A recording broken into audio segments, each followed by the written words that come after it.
Hello guys, gals, and non-binary pals. Welcome to HP to XP. I am Chris, the Dungeon Master for our Adventures in Umbranthal campaign. Before we jump into our story tonight, we have a few announcements. First, if you missed us this past Monday, we have a new show called Keeps and Conversations here on Twitch. It's a chance for our team to hang out and gab about everything from tabletop RPGs to video games, 80s movies to anime that I have never heard of, and engage with all of you in chat. We're live on Mondays at 6 p.m. Eastern, 3 p.m. Pacific here on Twitch, so please check it out. Second, if you have a doodle or drawing of our Umber Buds and their misadventures that you'd like to share with us, post it on Instagram or Twitter and tag at HP to XP, or post it in our art channel on our Discord server. Make sure you sign your art with a social media tag so people know who created it. We have started showcasing art at our break, so we may reach out and ask about sharing yours. Lastly, remember that you can represent your HP to XP love. Visit our Teespring store at teespring.com/stores/HP to XP to check out all of our merch. If you miss any of our campaign stream live, our VODs are available on YouTube so you can catch up. We also post content on world building, roleplay, character creation, and more. While you're there, make sure that you subscribe so that you're notified when new content comes out. And please use the links in chat and our descriptions to connect with us on our Discord server, via social media, and on our website. We would really love to have you be part of our conversation and our community. But now, the adventure begins. Welcome to Umbranthal. Journey to Umbranthal is produced for mature audiences. The topics and roleplay may be challenging, including instances of violence, power, and race. Our chat and comment sections are a place to respectfully engage with these topics and offer us your feedback.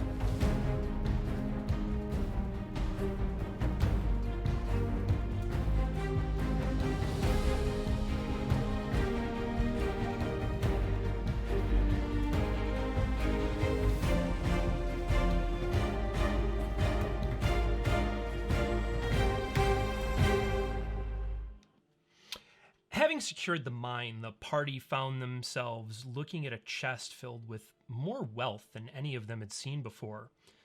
Becoming aware of the gravity of the moment and the implications of her actions, Verona bolted from the mine, disappearing into the woods. Mordir, the foreman of the mine and the party's escort, still angry that the kobolds had been allowed to leave alive, insisted that the mine needed to be secured. He suggested that two of the party return to Mice with him to discuss the matter with the jeweler, Master Elrond. There, Rhys and Fenn had a tense meeting. Elrond accused the party of failing to do the job and offered a fraction of the expected reward. Rhys suggested getting the law involved, at which Elrond made it clear he would simply pay them and solve the problem himself. Returning with the promised reward and under the watchful eyes of Mordir, the party agreed to secure the mine until guards arrived, and then to go look for Verona. Arriving on horseback, the freelances Maple and Rhys had spoken with at the Vagabond Inn, accompanied by a tiefling they had not previously met, presented themselves. The direction was simple: relinquish the gold and gems they possessed, and they would be allowed to live. The party, unsure if they should fight or comply, were pulled in different directions, a matter that was quickly decided when Rhys cast fear on the orc Karljan. Battle ensued, with the party reducing their opponents until only Karljan remained standing. In an unspoken act of mercy for Maple, Karljan executed Mordir and told the party to flee. Gathering their items and a sack of looted rubies, the party hastened into the woods away from the mine.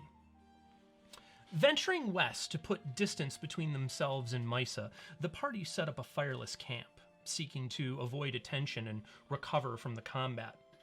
While on watch, Rhys was surprised by a group of Drow warriors emerging from the tree line. He and Anara were taken prisoner, stripped of their weapons and armor, and marched off into the night, leaving their remaining companions at a loss for what to do. Fenn, with Cloud, Ahzyris, and Maple following cautiously, tracked the Drow. Believing that the raiders were stopping for the night, the party chose to finish a long rest to prepare themselves for the day ahead. However, as they bedded down for the night, the Drow party set out once more. Rhys and Anara, you are both yanked to your feet, and your captors continue to march you westward. You walk through the night with no further breaks. As daylight begins to creep over the eastern horizon, a cave mouth comes into view. Rhys, you recognize this as being like many other entrances and exits used to reach Isterlin. Upon reaching the cave interior, the order is given to halt for a rest. The Drow warriors establish a simple perimeter. You are both gagged and forced to kneel. The sharp shale of the cave floor digs into your flesh. You three, first watch, you hear the lieutenant say. Rouse me if you see trouble, and if he causes difficulty, kill him. Try to keep her alive.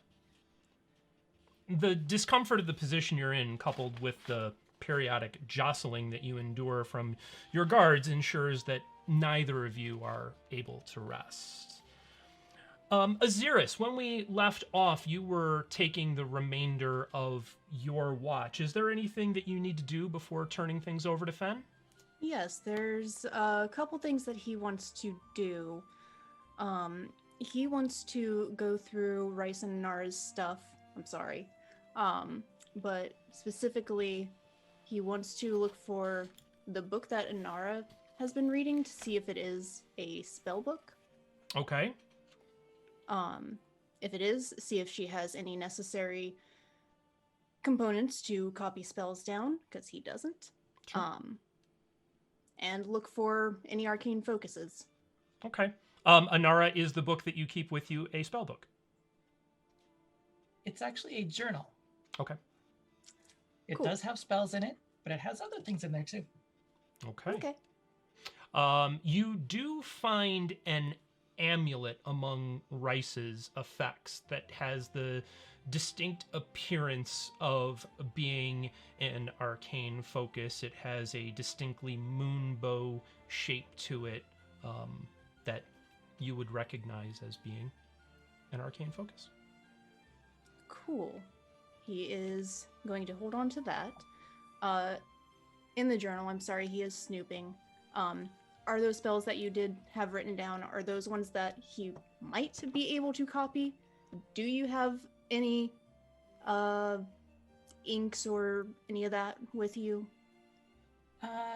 Just enough ink to write in the journal with, Okay. but not too much, because obviously Anara didn't have much time to gather much. Mhm. But there should be at least a couple of spells in there you might be able to copy. Okay. Well, he doesn't have the stuff to do it, so he will sigh after looking through your stuff. Yep. Okay. Should be in my components pouch. Okay. That's fair. Anything cool. else that you would like to do, Ahzyris, before turning it over to Fenn? He, after going through their shit, is just going to open his own journal and start scribbling out potential ideas for what the fuck they can do to pass the hour by before he will sigh, close the journal, and go and nudge Fenn awake. Okay. Fenn, you are awoken by Ahzyris and take over your watch. As you wake up, you can feel the temperature dipping and settling into your bones. Being from much lower elevations, you are definitely shivering at this point. Is there anything that you need to do on watch? Well, for warmth? Yeah, Finn's not used to being that close to folks. He just kind of mutters himself. I don't know how people live here. Oh my lord! It just rubs his arms up and down, trying to warm himself up a little bit. But then just starts focusing and thinking and listening, just trying to figure out if he hears anything. And he's thinking about just concentrating, like, I need to be on my game to try to find them tomorrow. And thinking about the realization that Anara used to always cover her eyes whenever the sun was around. And just thinking that maybe daylight might be an opportunity. And with that, just is going to continue with his watch. Okay. Go ahead and give me a perception roll.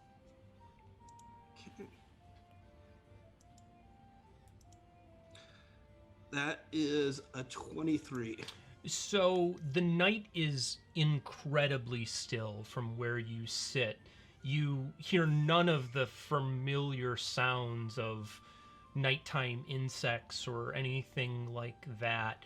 The only bits of noise that you hear are a snoring maple and the occasional hoot of an owl off in the distance.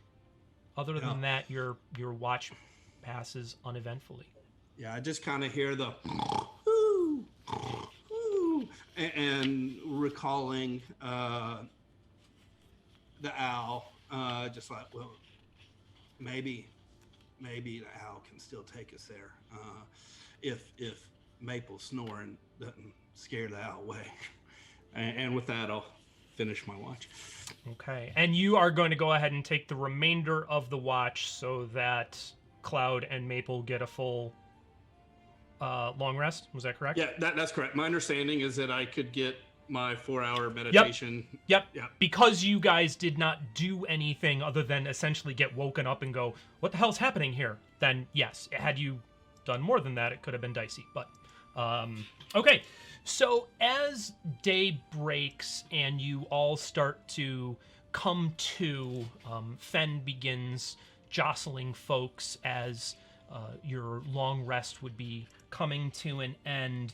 You wake and find this fine rime of frost and ice crystals covering the rocks and grasses around you. Cloud, your fur is stiff from this, and Maple and Ahzyris, you have a dampness that is seeped into your clothes where this cold dew has condensed from your body heat.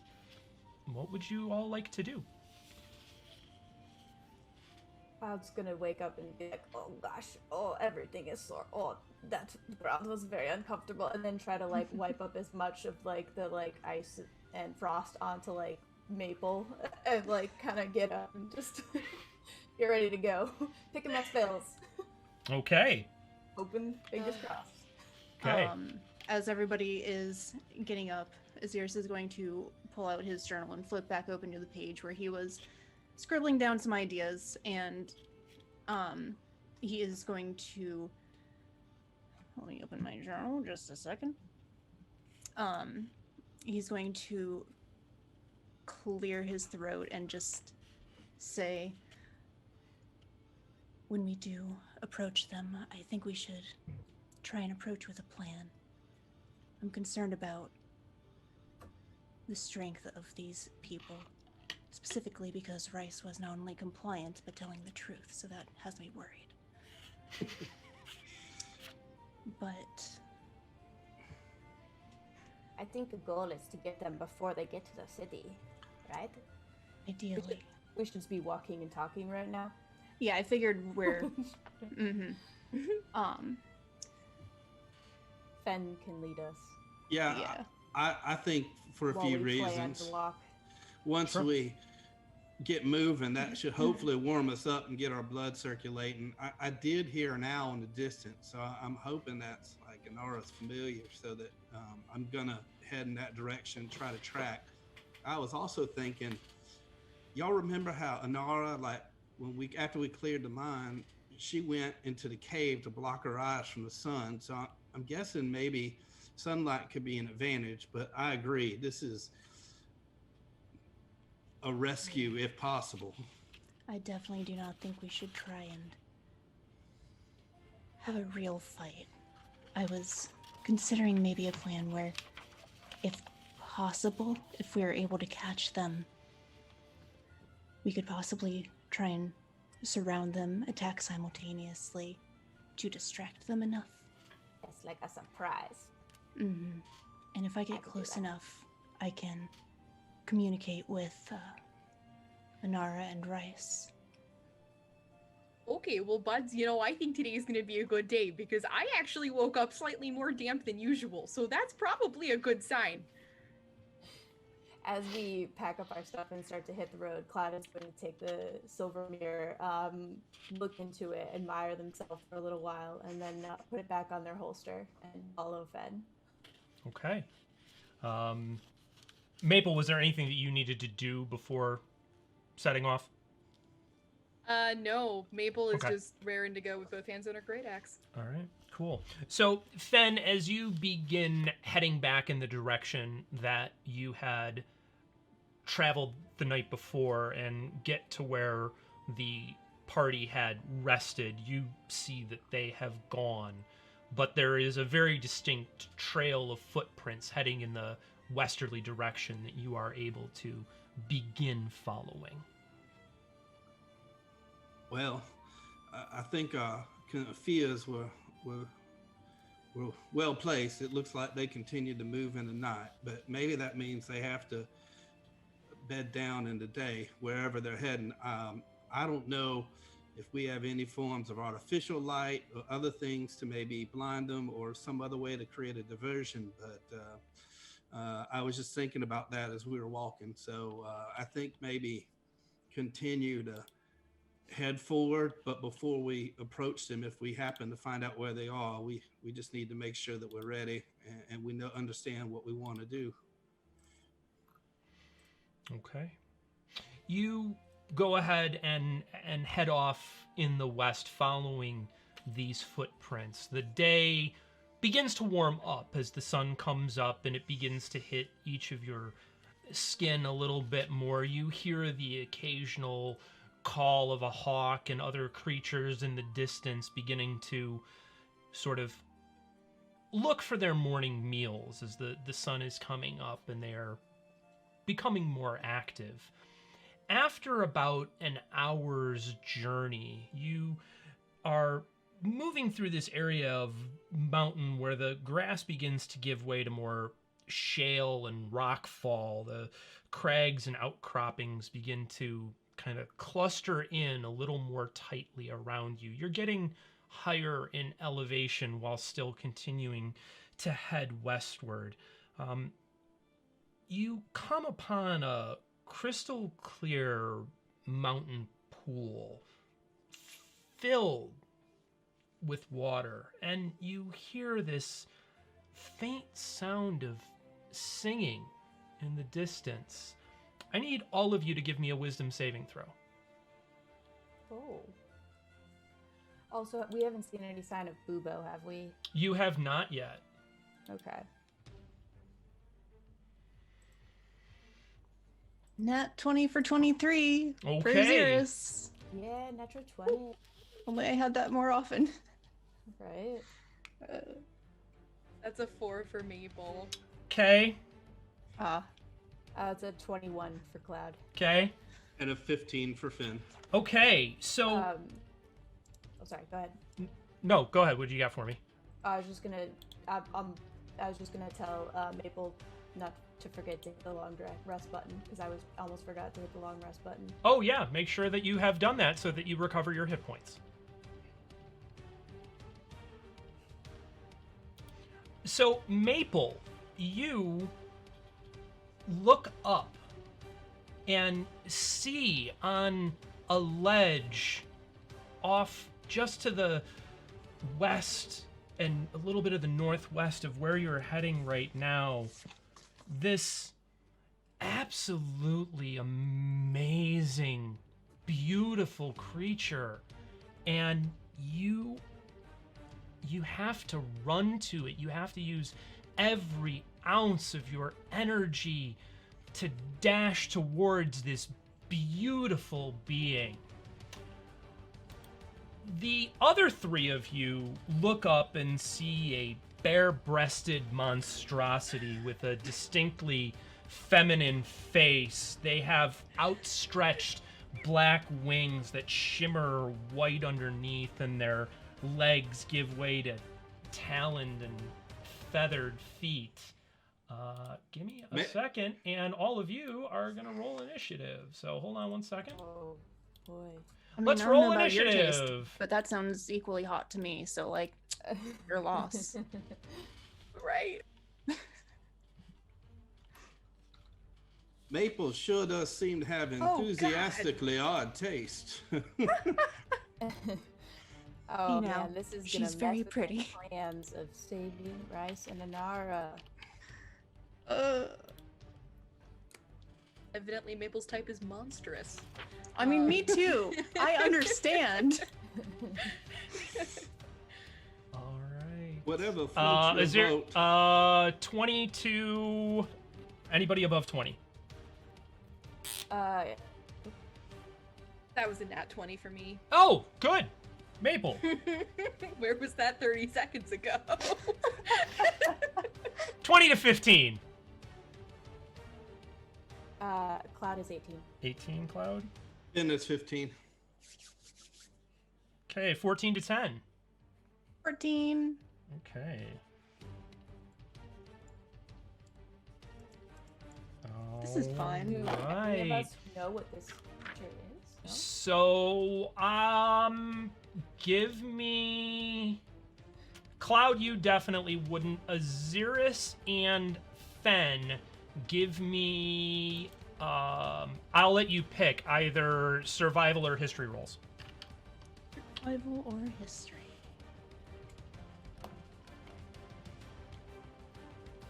Finn 17 survival. Okay. 14. Survival. Okay.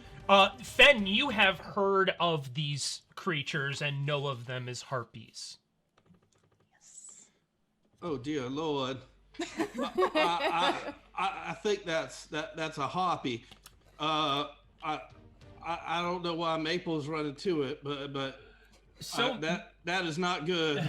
So Maple, you are charmed by the harpy and compelled to use all of your motion and all of your action to run in its direction. So, having used your full movement, you are now approaching the harpy. Cloud, you're up. What would you like to do?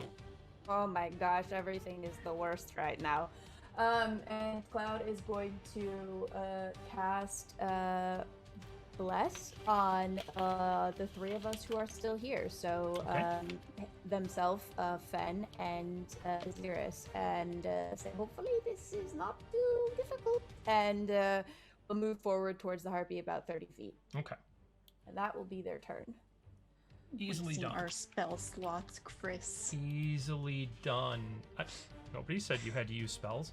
Fenn, you're up. What would you like to do? What is my vantage point with the harpy? Am I able to take a bow attack? Yes, absolutely. It's within range. Okay. So Finn is going to first pull out a bow and quiver from his bow, whisper to it, saying, please let this get Maple out of whatever holding her. And first is going to use a bonus action to cast Hunter's Mark. And then with that is going to release the arrow towards the harpy. And I think that's a... Whoops. That's also a 4, right? For the bless? Yes. Okay, so Finn... Well, a D4. Fenn rolled a natural 20 for 27 plus a D4 that is. Yeah, you hit. So 28 hits. Yeah, 28 will hit. Not a problem. Okay, so the damage is. Let me see. 15 plus the hunter's mark damage. Oh, 1. Okay, 16 points of damage. 16 points of damage. Very And good. then Do you want to move? Finn's gonna move about 25 feet, I guess, in a northeasterly direction towards the pond. Okay. Not a problem. 25 feet. It's going to put you about there. Does that work for you? That works. Thank you. All right. Very good. Does that end your turn? That ends my turn. All right. Ahzyris, what would you like to do? Oh boy. Ahzyris, I think, is going to try and use. I'll just use an Eldritch Blast at it because I don't want to waste my spell slots. Okay. Easily done. Yet.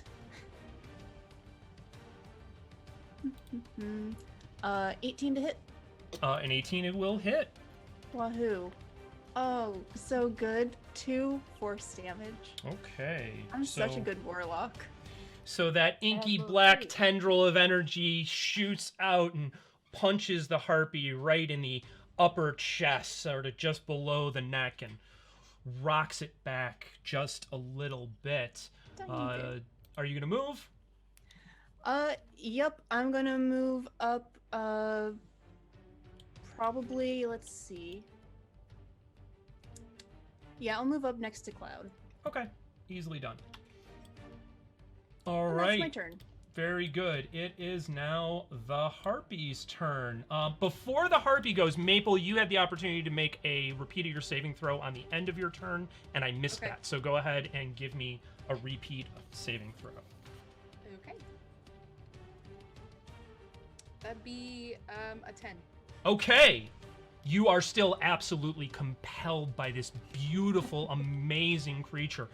Nice. You find yourself torn between your love for Carlton and this just amazing beatific just beauty that you see before you. Is this what they call a rebound? I'm a little worried.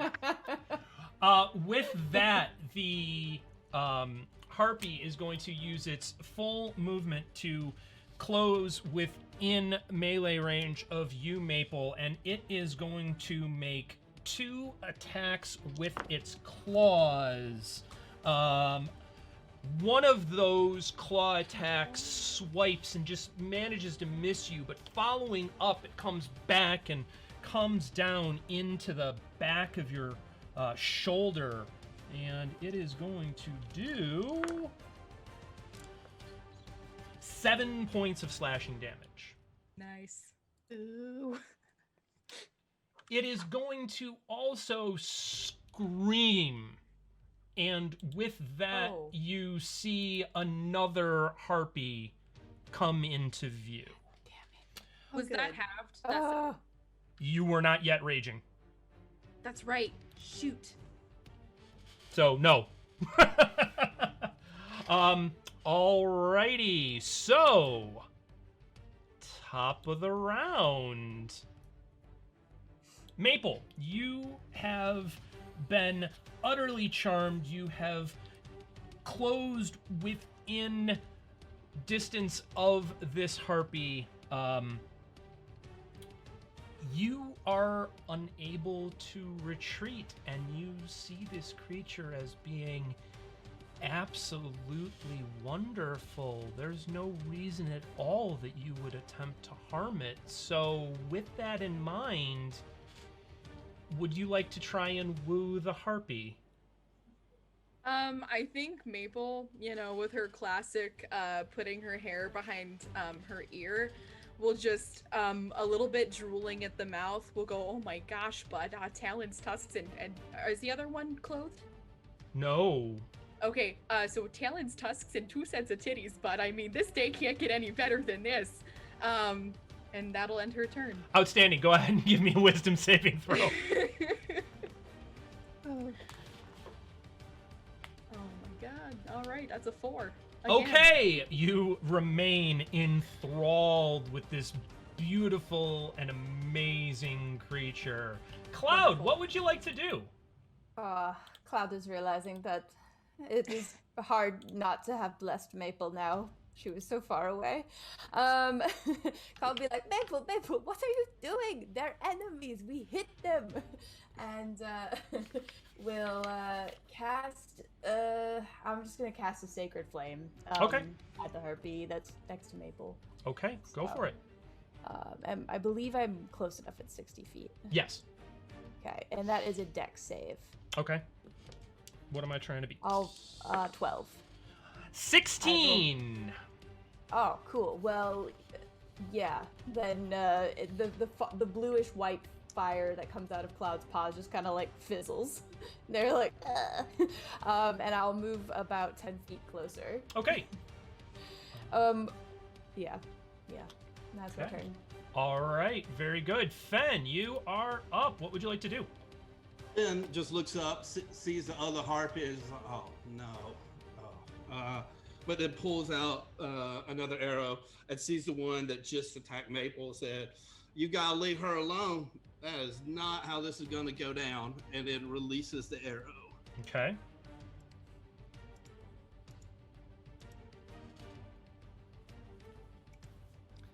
And that is a 23 to hit. So that arrow just sinks right up into the area where the arm and the wings sort of all come together, and you can see the harpy sort of wince and drop its arm a little bit. How much damage?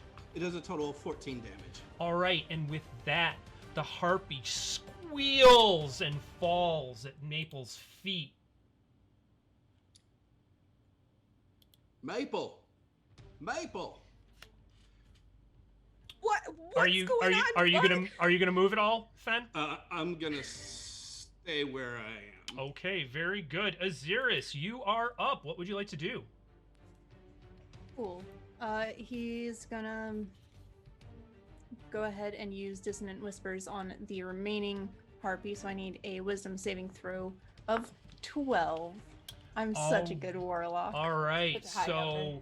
12. that energy starts churning in your brain, and you see the harpy on the rocks sort of wince as you connect. Wonderful.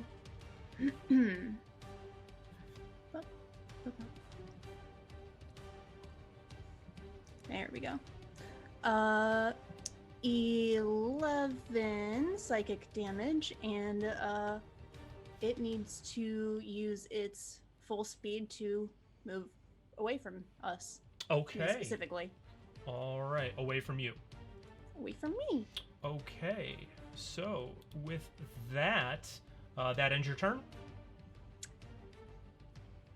I think he's gonna get up to Maple's side, and that will be his turn. Okay, easily done.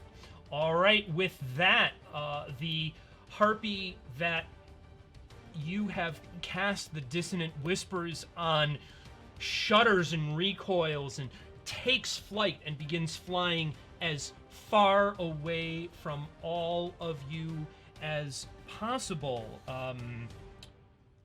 Maple, you are suddenly with this dead monstrosity at your feet are just overcome with a sense of confusion and anger and repulsion.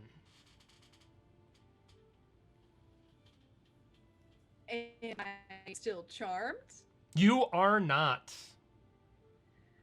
Okay. Then I think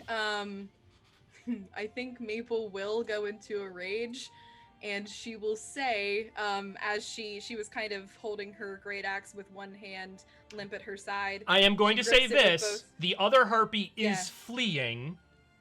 So Okay. you are technically out of combat at this point. If you want to save that rage, Okay. just so you're aware. Okay. Would it be appropriate for, because in Maple's confusion, to look around at the rest of the party, and gauge reactions on what to do?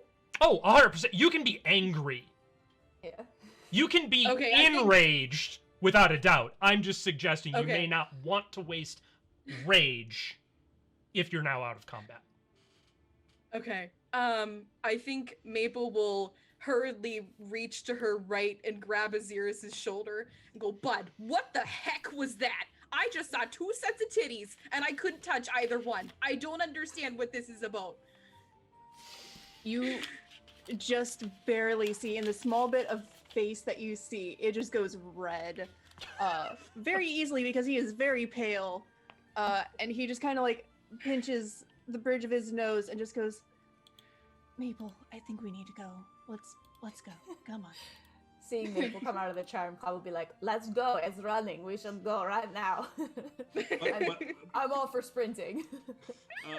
Maple, I know flattery is nice, but you can't go chasing after every pair of titties that you see. That usually does not end well, I'm just saying. And Fenn would like to just get an idea, like, I guess, move up and, like, check out the harpy and try to get an idea. Is there, like, a big nest or something of them around? Just to kind of get its bearings on the surroundings. Make an investigation check. Cloud is on the way out because I'm Yeah. anticipating more, so I'm leaving. Ahzyris is going also, and also hopefully guiding Maple by the arm. Yeah. Maple has her head hung, but her axe is dragging behind her limply. She's I'm going, sure Maple though. is hung. Okay. I'm sorry, what? Fenn, go Yes. ahead and give me a quick investigation roll. Just like my last investigation roll after defeating an enemy, natural 1 for a total of 3. Okay, so you look around and the harpy does not seem to have anything on it. It had a great club in its hand that it has dropped at its side.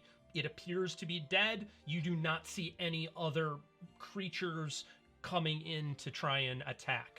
Well, seeing everybody else move, Fenn just like looks around quickly, says, all I see is this big club. I'm not lugging that around. And he's like, "Wait up, y'all. I mean, let's everybody all right here. Let's keep going." Okay, you continue to make your way into the mountains. Anara and Rhys, the minutes drag into hours as you hear the low murmur of true elves sort of meditating and half snoring around you. Rhys, in addition to being jostled, you get the occasional kick. It's not enough to do any unarmed strike damage, but you feel it, and they're definitely keeping you awake. After some time, you two both hear a changing of the watch. The voices change a little bit, and you can hear a little bit away from you the faint whispers of the lieutenant and the cleric who had been running the operation the night before. Rhys, you're hauled to your feet. Your gag is removed and you're quickly hooded. And then very quickly drug away from where you were at and shoved back to the floor, your knees pressing back into the ground. One of your captors puts a foot in your back, and as they push your chest down towards the floor and into your knees, they grab a hold of your bound hands and begin to lift. You feel your arms coming up behind you as your shoulders reached their natural range of motion. Next to you, you hear what is now a familiar voice. "Now, Kholdrees, what happened?"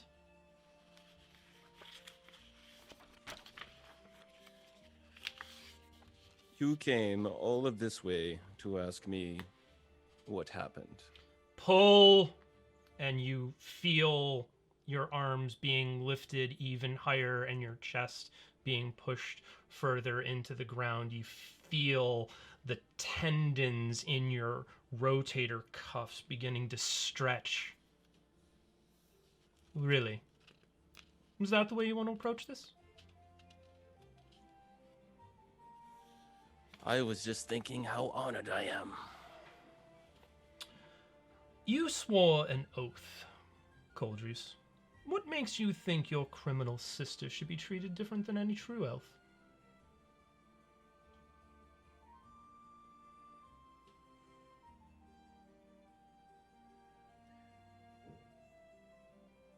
I don't know what you're on about, but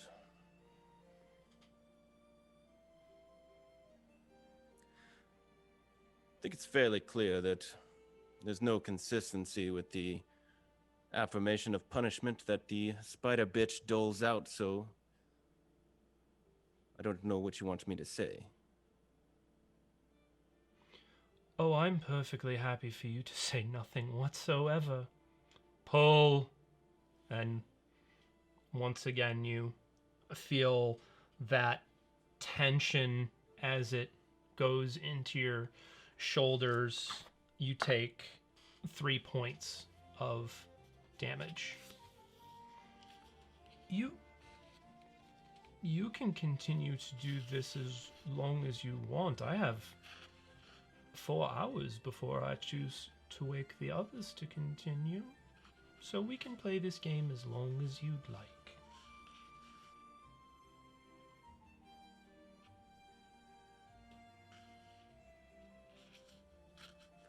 But what is the question? What caused you to flee, and what is your sister up to?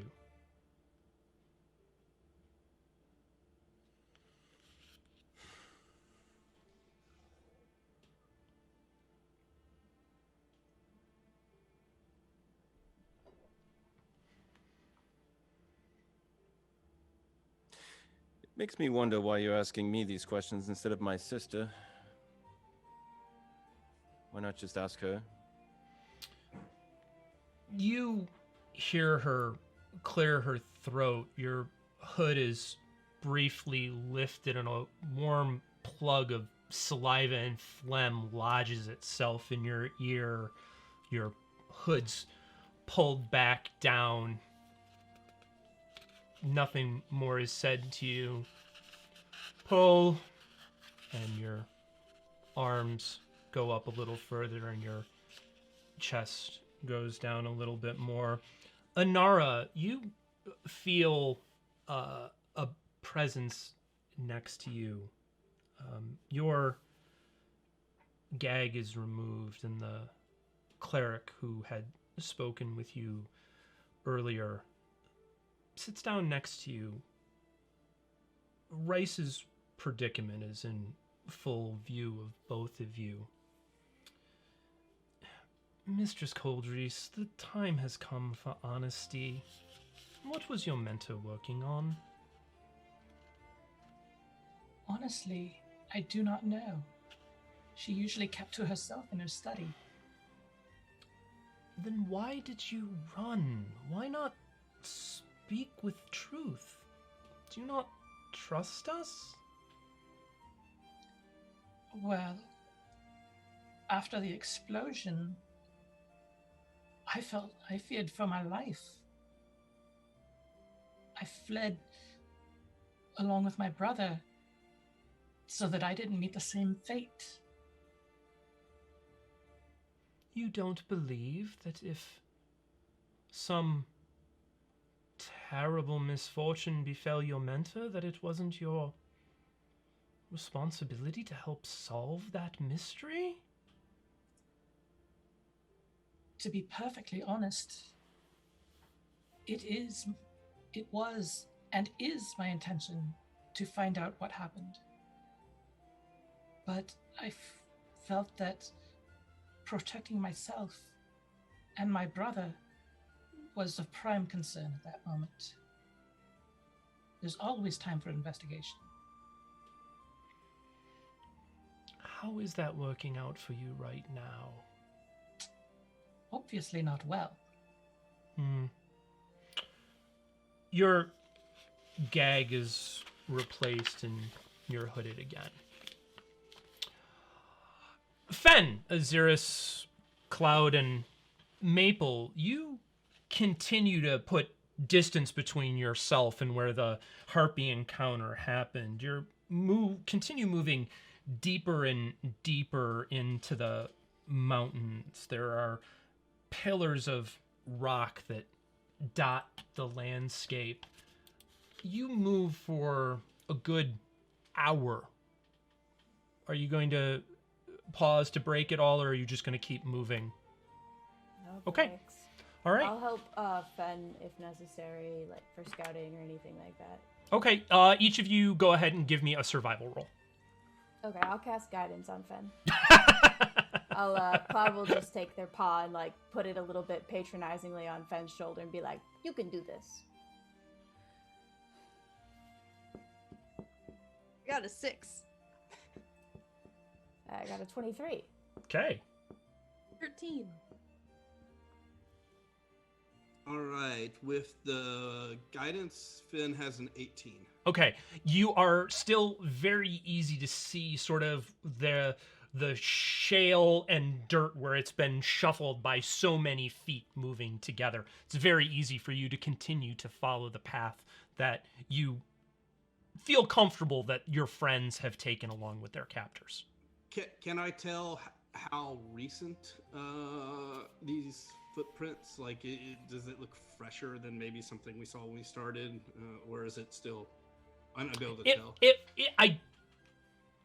You wouldn't be able to tell. It is recently enough disturbed that you don't notice any evidence of like wind blown. It's not excessively been tracked over by animals. There's nothing that gives you pause to think that these are tracks from a good deal ago. They look relatively recent. You wouldn't be able to tell if they were an hour old or 24 hours old, though. Well, I appreciate that little pep talk there, Cloud. I think we're still on the right track. Okay, as you move, these pillars of rock continue to become much more dominant. The slope of the mountains is encroaching a little bit. Cloud, you hear the sound of sliding rock and a thump, and a deep vocalization that you don't recognize, but Maple, you distinctly know is someone speaking in Giant who says, "Moron." That says what? Who says Moron. Oh. And with that, you see me having to activate the right map. You see 2 ogres come into view. Don't flirt with them. When are the dark elves taking our friends gonna face ogres? I'm just asking for a friend. Just hard. Maybe we can convince them. Just hard to say. Did you try to suggest that to them? A Cloud will offhandedly mention it, but Cloud doesn't know anything about giants or ogres. Okay. They seem kind of stupid. No offense, Maple. You're a little bit, No. Great. I mean, you're great, and maybe they're great too. So everybody, roll initiative for me. That started. Did they notice us? Did they notice us? Yeah. Oh yeah, they were well aware of you. Oh. That's cool. Oh, doing good this time.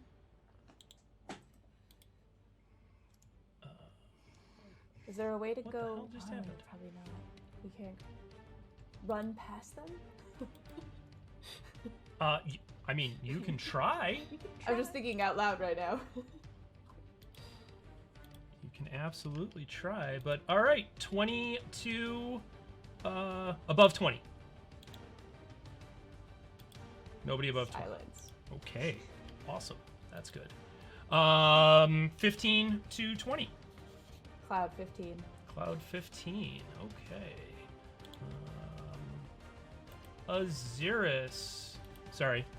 Cloud 15. 10 to 14. 11. Sorry, I wasn't looking. Ahzyris. Ahzyris 11. Mm-hmm. All right.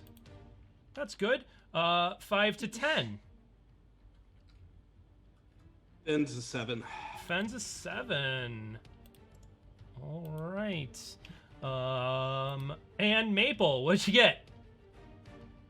I got a 10. Sorry. Oh, okay.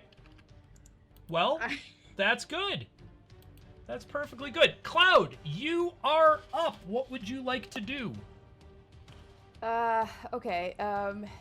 it's clear that the tracks go through here, like they're just in the middle of the path, like on where we're going. Yes. So the direction that you're headed is between these sort of two rock massives. The one that is off to kind of your left side is where these ogres are coming out around. So I don't think that really. Could you like indicate on the map where the Sure. direction of the So path continues? If sure. I can see So that? you are headed from the bottom left-hand corner towards the upper right-hand corner of the map.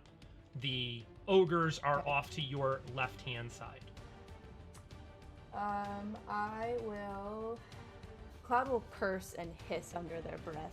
I hate all of this. I hate it all. I just wanted to sleep in that nice inn. And announce to the group, I'm going to try to run for it. But before Cloud tries to run for it, they're going to cast Bane on the two ogres. Okay. So Cloud will take their claws, unsheath them from their paw, and kind of stab the claws into their own paw to draw blood. Mixing the paw together and casting Bane on the two giants. Up to 3 creatures of my choice that I can see within range. So I'll, as they're running by, because it is a 30-foot. Sure. So they're gonna just like swing on by, try to cast Bane Okay. on both of them, and they make charisma saving throws, and I'm just gonna hope that they suck at those. Yeah. So a 4 and an 18. Okay. I believe it is a the 18 saves. It's a save of 12. Okay. So. All right. So one of them is Bane. We will say that the one that is on the left-hand side of the two of them is the one that is Baned. Okay. And then they you roll d4s for their attacks and saving throws and subtract them. Yep. Cool. All right. And you're going to use your my movement to head towards the path as much as I can. Okay. 30 feet? You know what? I might cat's agility and go an extra 30 feet actually after that. Okay. So I'm going to go a full 60. All right. Feline agility. Easily done. That will take you all the way to the edge of the map. Ahzyris, I'm sorry, was that the end of your turn then, Cloud? That was my end of my turn, yes. Cool. Ahzyris, you're up. What would you like to do? Cool.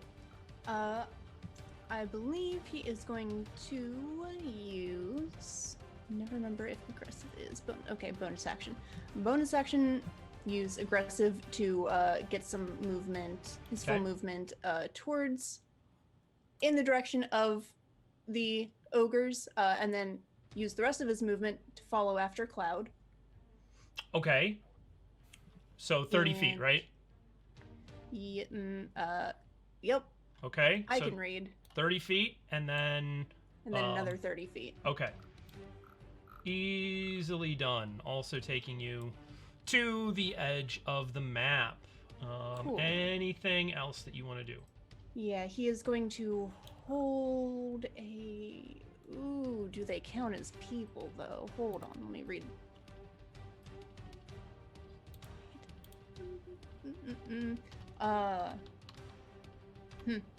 He'll hold a charmed person just in case. The trigger will be if they get... Gosh, how far away are they? I'm gonna say if they get within, like, 15 feet. Okay. The furthest one's about 20, or the close one's about 25 feet from you right now. Ah, shit. Okay. So, well, that's your turn? his turn. All right, cool. Maple, you're up. What would you like to do? Maple, in fully charged dad joke mode, would like to go, oh, great.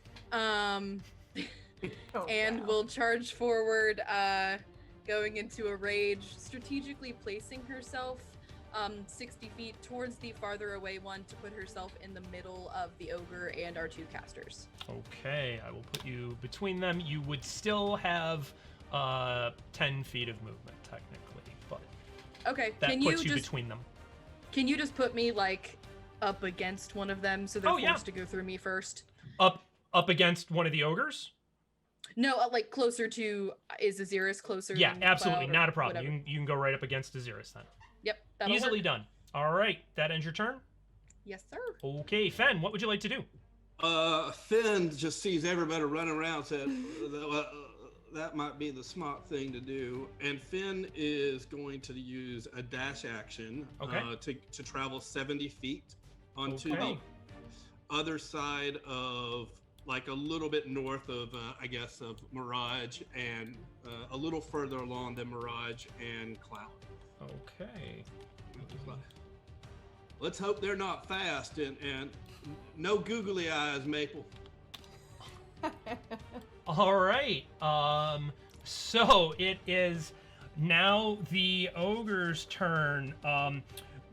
Maple, the ogre closest to you, is going to go ahead and launch a javelin in your direction. Does a 16 hit? It does. Okay, so you feel this javelin kind of come across your flesh, and you are going to take... Is that the Bane one? I'm forced to ask. It's not, sadly. Okay. It would have made it anyway. But, so you take... What would that be? 7. So 11 halved, so you take 5 points of damage. Ending that ogre's turn. He is going to stay right there.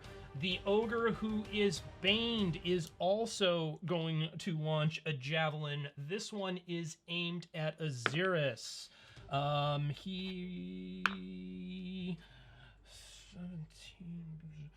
He hits, even with the bane. Ahzyris, you take 4 points of piercing damage. Done and done. Maple, you hear them bellow out. The one who just threw bellows out to the other one. Good hit! Top of the round. Cloud, what would you like to do? I will continue to use my action and my movement to move all the fuck away. Okay, easily done. Cloud, you have moved off the edge of the map. And another 60 feet then? Yeah, that's 60 feet. All right, that ends your turn? Yes. Okay, Ahzyris, what would you like to do? Does it look like they have more javelins, or do they have to retrieve the ones that they threw? You do not see any other javelins, though each of them also has a great club. Cool. Can he use his action to take the one that was thrown at him and then just keep running? Yeah, you just want to take it with you? Yeah, that way they can't try sure. and throw it at us again. Are you gonna release the hold person that you were holding from before? Yes. Okay. On the closer one? Oh, I'm sorry. I thought you meant, like, drop it. Oh, you're going to drop it. Yeah. Okay, so you're dropping the hold person. You're going to pick up the javelin and just boogie. I thought that held actions go until your next turn. Correct. So I was just making sure Gotcha. Before you right got as far as losing it. Yeah, thank you. I'm incredibly kind. Unless you're Rhys. So nice. Yeah, I'm wonderful. All right, so you're you're going to use your full movement and boogie. Mm-hmm. All right, easily done. Maple, what would you like to do? I mean, seeing everybody else is off the map. Oh yeah. Maple will look forward, confused that the ogres are being so nice to each other, and realize they might actually deserve to be spared. So she'll also turn around, but she is looking over her shoulder with her great axe in hand. She'll take her full movement after the others, though. She's not in melee range of these guys, so... Okay. Easily done. Fenn, what would you like to do?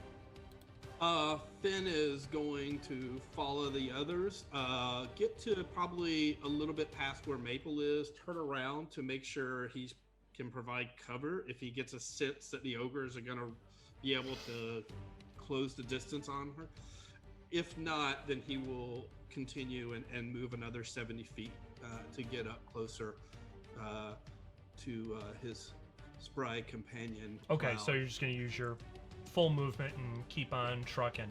At that, the seeing all four of you sort of flee, the two ogres just sort of throw their hands up in the air, and you hear muttering in giant Maple. It's too far away for you to really make out what they're saying, but they seem very unhappy at having lost out on a meal. So I'm sorry, y'all. I keep seeming to be running us through some kind of monster gauntlet or monster row or something. I don't know what I'm doing wrong, but we're still on the path, though. I feel like Cloud this was. cast on Fenn again, just for like funsies. okay. I think this was probably intentional on their part in case anybody was following them. Probably. Ooh, Ahzyris, you have a nice souvenir there. Well, it does give me an idea. I don't know how far away we are from them, but do you think we could draw them to create a distraction versus the Drow? It's possible. You drop a couple ogres in there, and we might be able to do something. We could entice the ogres to follow us, but we do not know how far from now, do we? I don't really have an idea as far as I can tell. I can.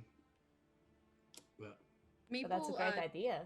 raises a hand, waiting to be called on. Yes.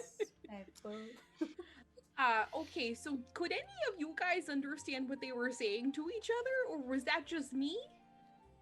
No. Ahzyris shakes his head. Okay, because I may not be able to read, but evidently I can understand what Big Bud's saying, and that freaks me out a little bit. But you know, if we're talking about drawing them to the Drow, maybe I could help with that, but also I'm not super confident in that, so I would need a little bit of hype if you guys would provide that for me. But otherwise, I think continuing to run would be a good choice. They sounded mad. Okay. Wow, that is a great skill, Maple. Don't know you had.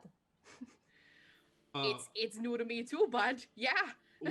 were they flirting with you? What'd they say? Well, what the big one called the slightly smaller one moron. I don't know what that means, but it didn't sound nice. And then they were just mad that we ran away. So we probably was not good news. Not good news at all. As much as I think it would be a great idea to try and draw them to attack the others, I'm concerned that if we do that, Anara and Rhys are bound and unarmored and defenseless. And I imagine those are probably the ones they will go for first. That's true, Ahzyris. But if like one or two of us can get in, help Rhys and Ahzyris, and then like the orcs show up, or like they show up later as like a distraction, that could help us. But I don't even know how far away they are yet from us. But I agree. I think it would be better to play it safe in this particular instance.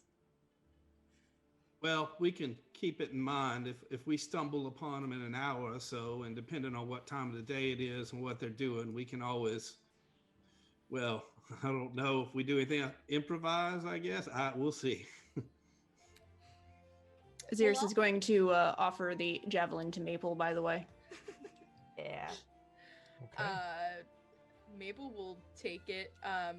You know what? I was just talking to Rhys, and then she immediately, her face drops, remembering Rhys isn't there. We need some things that go far, so this will help me out a little bit, but thanks. Maple, you can add a javelin to your inventory. Congratulations.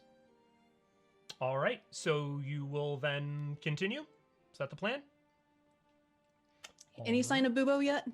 Not yet. Bubo. Cool. Not yet. All right. Rhys, you hear footsteps come up close to you and hear the Drow cleric's voice. She can do this for hours, Rhys. Don't be a fool. If you just tell me the truth, accommodations can be made. Why did you run?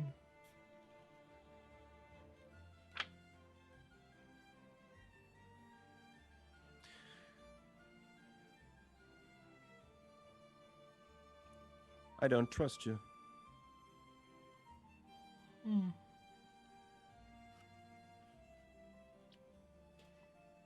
Why?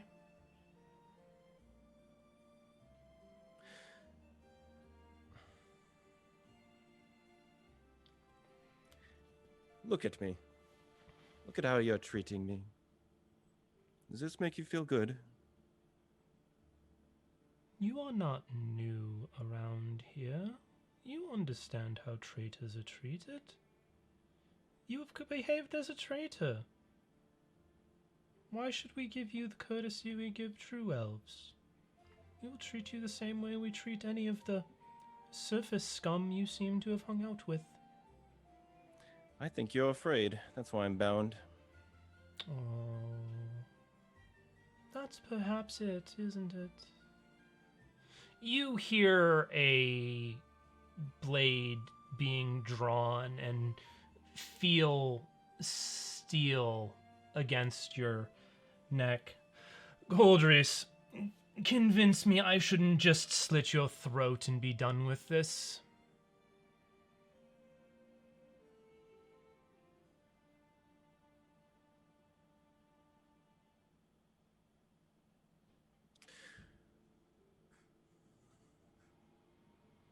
Well, there was something going on at the academy. Would you like to hear about that? Oh, do tell.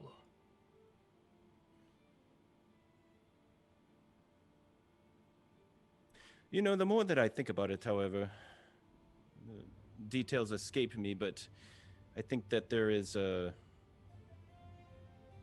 I don't know what you would call an investigation that focuses on me rather than, I don't know, all of the other elves in the academy who obviously had something to do with this. Rhys, And judging by our company, I suppose this isn't the best place to talk about it now, is there? You feel the blade press just a little further into your flesh. Not enough to cut, but you feel it there. You hear the cleric's voice. Give me a moment with him. And the blade is withdrawn from your skin, and you hear the footsteps move away from you. Rhys, your resolve is admirable. Showing resourcefulness on the surface? Recruiting crude irregulars to your aid? These are the actions of a Spitzel, no mere lakai. If this can be resolved, you might just be promoted. Now, what do you have to tell me about the academy?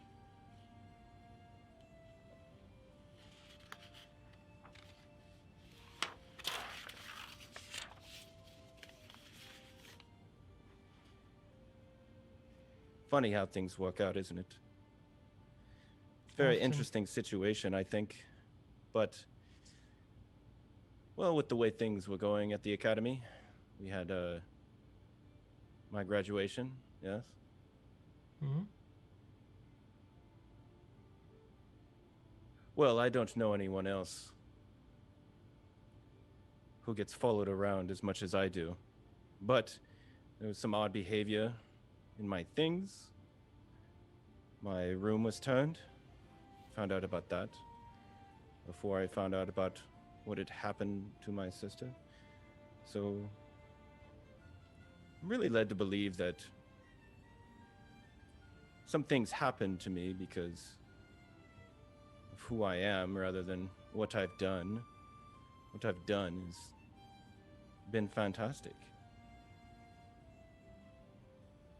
Been a model citizen, really. You do suffer from the sins of your father. That's true. Let's not talk about him. Fine. The shuffling of boots walks away from you, and the Drow, who has been holding you, lifts your arms just a little bit more and leans down into your ear. Would you just tell them what they want to hear and quit being a selfish prick?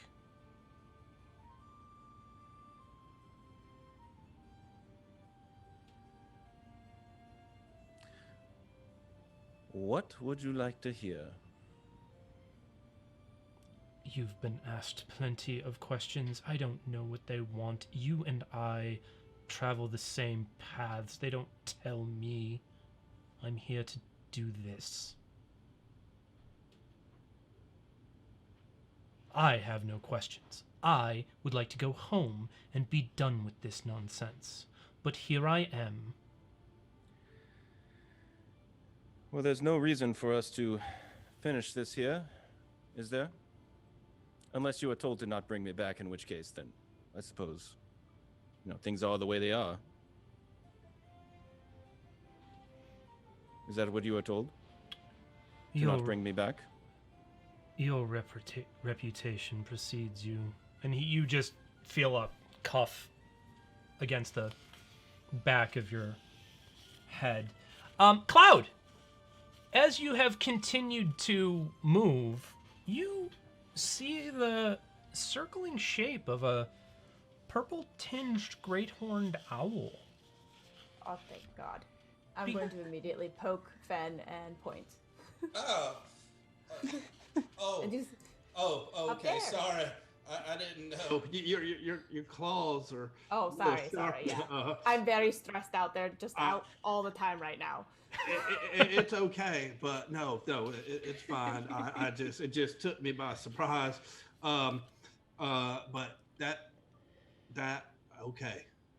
Just found it. He's like, I think we have something to follow now, but we need to probably move a little quieter now, because I don't think the four of us would be able to really assault that group. Yeah, is there, I guess, if, we try to, wave at Bubo? If Cloud, kind of, does this, Cloud will just, kind of, do this and see if Bubo even, I don't know, responds or just continues to circle or fly or whatever. So, Bubo kind of circles these wide, lazy circles, and coming over the top of where you're standing sort of begins to fly in the direction of a field of fallen rock and talus and continues heading generally west. Okay. Once we have our lead. Yes. Well, I think so. What time of the day is it now? You've been moving at this point for about 6 hours, so you're getting into just a little bit of the early afternoon time. Okay. I think if we're going single file, trying to sneak, Maple will pipe up real quick. Well, guys, if we're sneaking, then I think I'm gonna make a goose and head to the caboose. Okay. I'm not really good at sneaking. So if you guys could just look out for me and make sure I don't get lost, that'd be dandy. Yeah, well, yes, that would be great. I can stay back with you, Maple, or I can go in front. Either way, I feel like I'm pretty sneaky, but Fenn may be sneakier than I. So, I'm happy to go ahead, about 50 to 100 feet, and we can all sneak. But I'm happy to go further ahead if y'all would like me to. I think it would be better if Maple is in the back. Also, just in case you see any boobs up ahead, you can warn us. The Fenn turned dark red and stares at his feet, and just is unable to reply. and so walks off ahead, trying to shake the image of harpy boobs from his head. Okay. No taste at all. I'll go in the middle or at the end. As Okay. long as I'm okay with either. Would you want to go with Maple? Or do you wanna go with Maple? I'll go towards the end. Okay. And I'll go Fenn and then staggered Cloud and then. Easily done. So you continue to gain elevation as you scramble across and traverse this rock face, following the owl all the way. Looming above you now are these massives topped with snow. As the sun has begun to bear down on them, the rivulets of water are cascading down the face of this rock, pulling rockfall with them.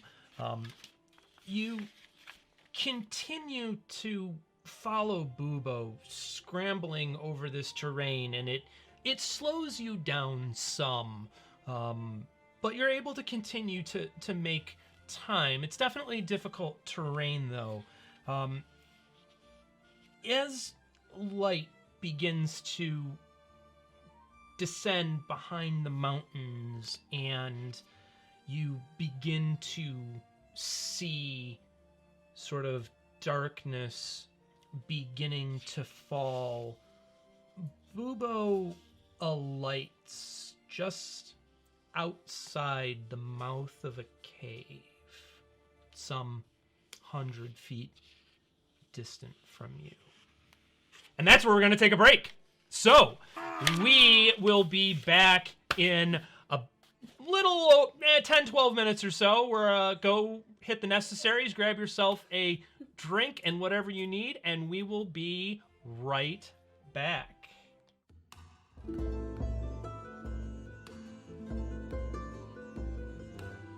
And we are back. So you have reached the outside of this cave, led there by Bubo.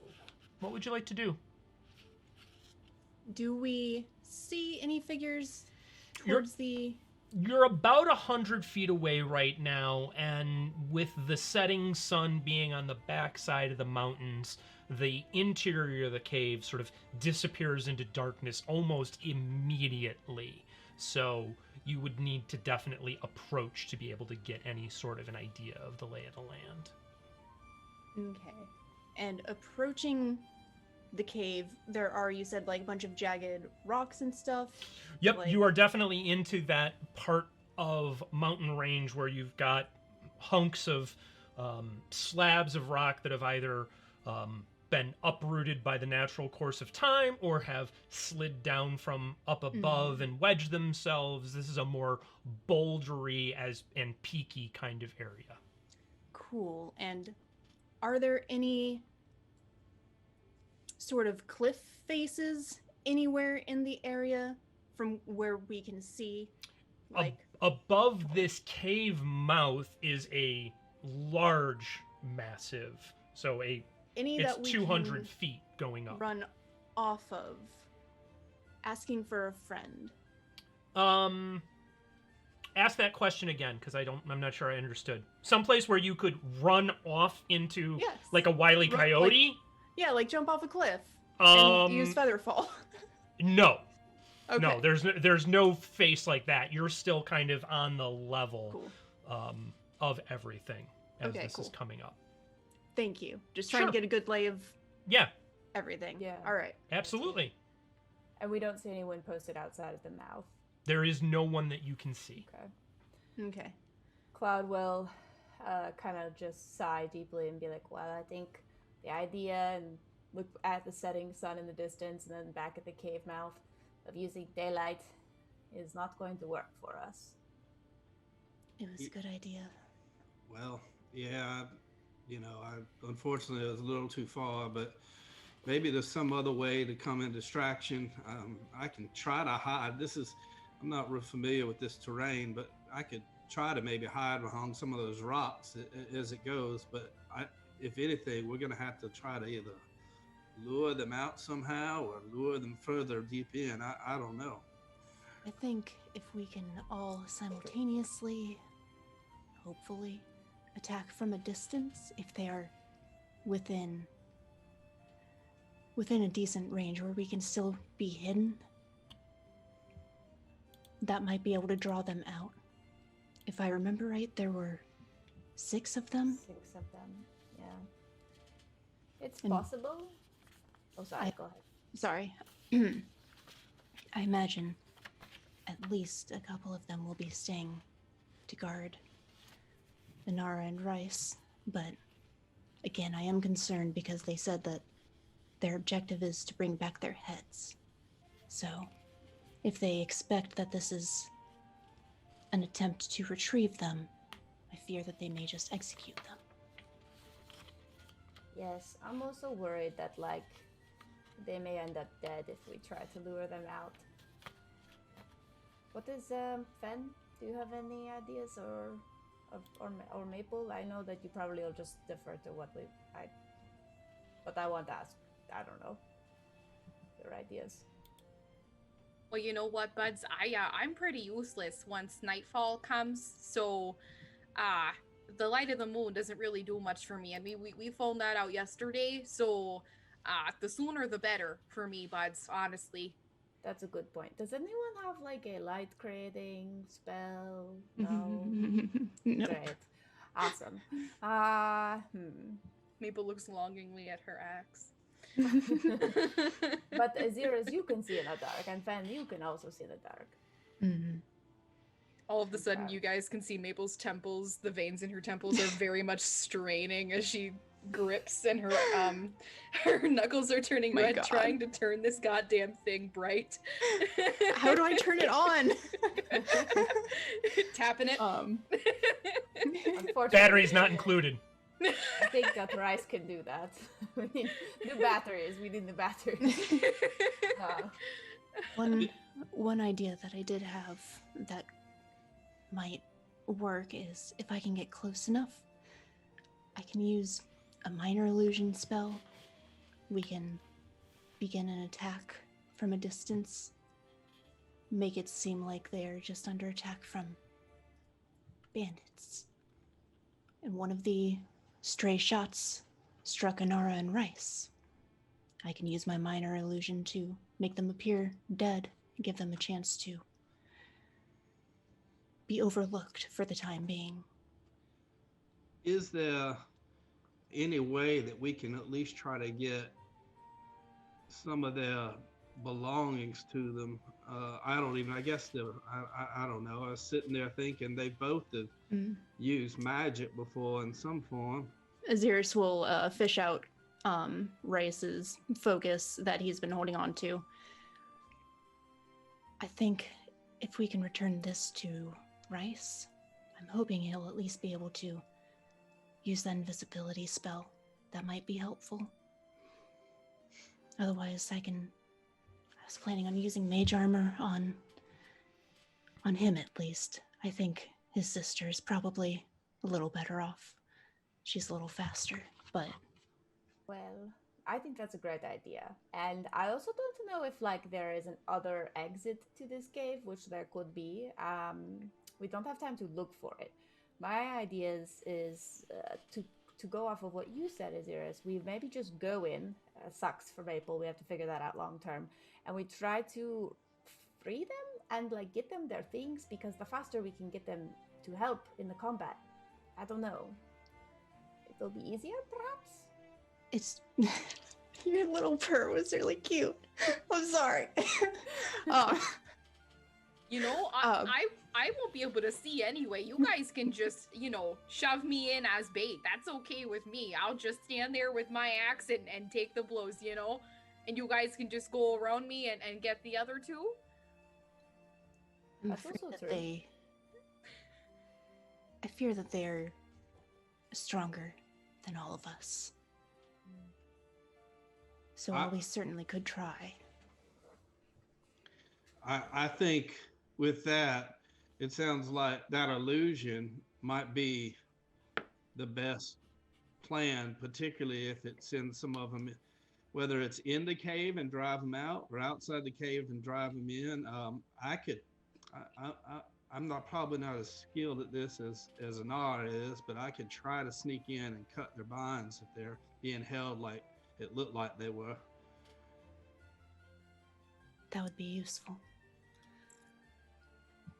He will hand over the focus to Fenn. If I can get within 30 feet, I can alert Anara and Rhys to our tentative plan. And if we do want to go with the illusion, I can start it off with the first attack. Miss them, but with my illusion, hopefully make it seem like it hit. And that would start off everybody else to attack. To Also, at least draw them out. Yes, I think the idea of going in is the one that I favor most. I can also have a spell where I can try to like keep a person stiff for a while too. So potentially, like if they fail that save, I could remove a enemy from combat. Chris, Yes. you said there's like all these craggly rocks and things as you approach. Yeah. So as Fenn is observing his surroundings, I think he's trying to discern if there's a path that he can kind of stealthily get up and then try to hide as he makes his way across. You can certainly try. It is craggy enough, and with the difference in light that is starting to happen, the outside, the side of the mountain that you're on is enough in shadow that between the shadows, the crags and kind of rockfall and boulders, you could very easily get close, kind of slipping and sliding through shadows and around things. And then once you get closer, you would have to make a stealth roll. Okay. Well, all right, y'all. I guess what it sounds like is maybe y'all can use y'all's abilities to try to distract them and freeze them enough. And this is going to be crazy, but I'm going to try to hide. And if I get there, I'm going to try to just cut their binds real quick and see if I can dash out. If it goes bad, well, if it goes bad, I'm going to try to get them out. If it doesn't work, I'll probably just have to take off running.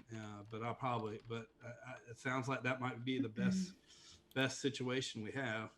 And on that note, we should figure out a route for when we leave and who will be guiding Maple. Yes. Let's give Fenn one of their packs and then me their other pack. And then perhaps Fenn and I can try to sneak forward as best as possible. But then if we're caught, we'll all just let it loose. And then we just have to make sure that whoever's closest to Maple, gets Maple out. You know, there's a lot of hooks here on Cloud's bag, so you know, if one of you guys just grabs one of those and yanks a little bit, I'll be on my way, you know. And with that, Maple will unload Anara and Rhys's bags from her back. Shockingly, you know, feeling a little bit of the weight off her shoulders. She didn't realize how much she was carrying. Well, Maple, I think your hearing's pretty good, so hopefully, if you hear fighting, just go ahead and light up a torch or something if you got that. If you don't, I've got a torch I can give you. And maybe that light can at least distract them too. That's a good idea. Mm-hmm. Oh, I mean, but if you would be willing to let me borrow yours, you know, I didn't bring much from home. I honestly didn't even think this would be an issue for me. I'm used to sleeping at night, honestly. I've never had to fight at night before. So Fenn is going to give one torch. He has 10. He's going to give one of his torches to Maple. Easily done. Thank you. All right. Well, I know that seems to have been the theme for y'all today, but let's just hope this doesn't go tits up. Let's Ahzyris' face again just red, and he's just Maple's face is also red right now. Luckily my fur covers my skin, so I'm good to go. I'm considering giving you a point of inspiration, but I'm not going to. I think it's well deserved. So close, but Fenn is also turning red and then blushing and said, well, Disaster group. I guess it's now or never then. What do y'all think? All right, let's do this and hope we still have the fur on our backs when we're done. Cloud will put on one of their packs, maybe, I don't know, Rhys's pack. Okay. My axe is yours, bud. Let's get it going. All right. So, We'll Ben and I position will Maple sneak in first. a I decent think. distance away. What is the throwing range for a javelin? I never 30. remember. I think it's 30, 80 maybe? I have to go back. 3120. 3120. I Thank you. mean, you're already going to be throwing with disadvantage anyways. So what do you say, like 50 feet away? For now? Or do you want to get closer? Sorry, I'm talking out of character. I think Maple will shrug and get out the javelin and go, I've never actually thrown one of these before. They've always looked like fun. But I think that if you just tell me where to point, I can go ahead and give it a go. Well, this is again assuming that they are just within, but here's hoping. I suppose if you're able to stay quiet, let's get as close as possible. So, 30 feet. Oh, the quiet game again, eh? Okay, let's do it, bud. Just tap me on the shoulder. That goes for everyone. If I can talk again, okay? I'll do my darndest. And Maple, the moment you hear fighting, you just come on in. Just run on in. Okay. All right.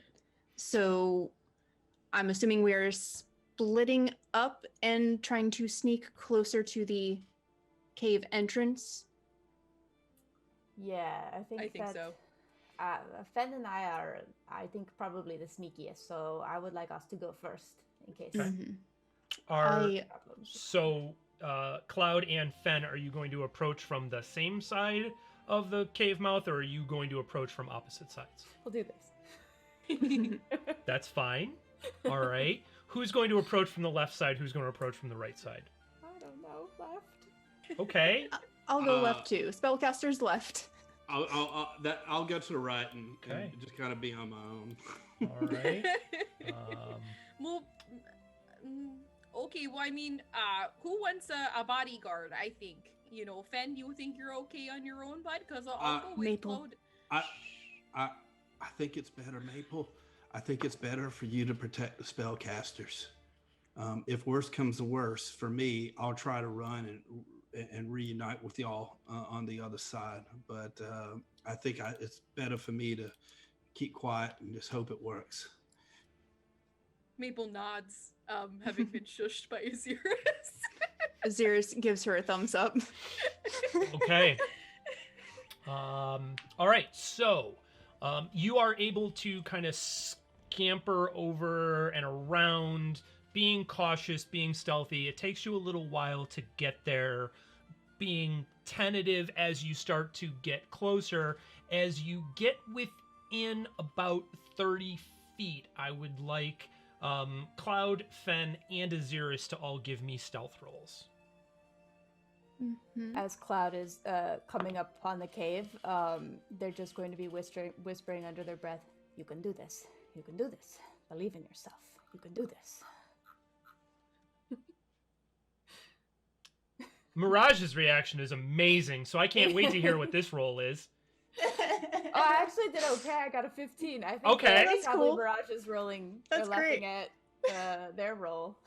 Me? No. Heavens, no. Finn Fenn? rolled a 9. A 9, okay. Maple Mirage? 7. Yes? What did you get? Oh, me? Yeah, I you. got a nat 1. You got a nat 1. Okay, so as you are moving along, Cloud, you are being incredibly stealthy. Fenn, your feet hit the occasional rock and it slides a little bit, but you kind of nimble of foot, you catch yourself and pause for a moment. Nothing seems untoward. Cloud, behind you, you hear the sound of sort of this rock on rock slide, and a massive thud of flesh as Ahzyris crashes to the ground and lets out, as muffled as he can, a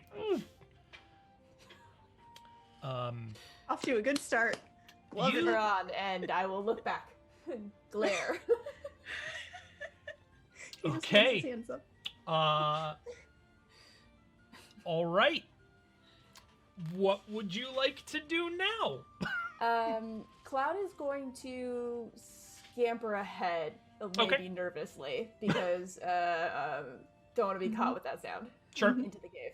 Okay, you're gonna go into the cave or up Yep. to the mouth of the cave. Okay. I thought we were getting to the mouth of the cave. You Are were we no almost longer there. You were approaching it. You were Okay. about 30 feet when you made those rolls, but All right, I'm gonna make a quick peep inside, and if there's nobody, I'm gonna go in. okay. So, let's go ahead and bring it up.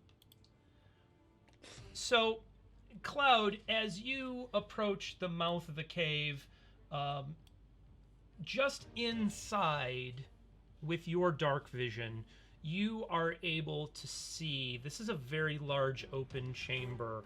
To the left-hand side of the chamber, you see 3 of the Drow soldiers who are starting to sort of get up off the ground, stretch. They're preparing to re-shoulder their bags. To the right, you see a 4th Drow soldier, and with him, you can just barely see Rhys. Beyond that is darkness, and you're not able to see. All right. Cloud is going to. They're not like. They didn't react to the rocks. Not that you can tell. Okay.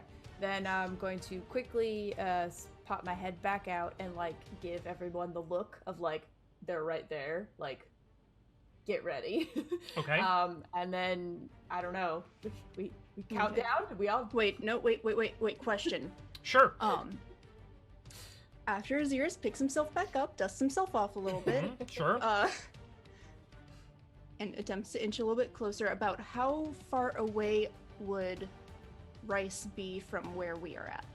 Okay, are you going to be just at the cave mouth entrance, or are you going to move in closer to where Cloud's at? Where would you like to be? Following after Cloud. Okay, Trying. all right. So if you Uh-huh, are uh-huh. relatively close to Cloud, Rhys is just beyond 60 feet from you, about 65 feet. 60. God damn it. All right, cool. Okay. Fenn, where would you like to be right now? Fenn is going to try to again stealthily move along the opposite side, the right side of the cave, to Okay. kind of get his bearings and see what is curving along that side, and if he can see Rhys or Nara. Okay, you're going to just poke your head inside the cave then? Yeah, just Okay. a bit. And Chris, can I just ask real quick Of about how course. many feet is Cloud from the Drow with Rhys? You are, it looks like it's about 40 feet, but let me do quick. Just about 60 feet as well. Okay. Then I'm good to go. So Okay. I'll, do All a right. paw countdown or something. All right. Go for it. I would have liked to let them know first, but we're too far away, so I guess we're just going in. You're muted. Maple, are you just going to continue to stay just outside the cave mouth at this point? I think Maple will nudge Cloud probably, who has exposed fur, and put like tap a little bit and then tap with the javelin, like waiting for a throw this. And then Maple will also tap with the torch, because the javelin's only one-handed, so she's just waiting for directions. Okay. Cloud will look to Ahzyris to do that because you're right next to Maple. Yeah. At this point, Yeah. would Anara be able to sense Bubo being within 100 feet of her?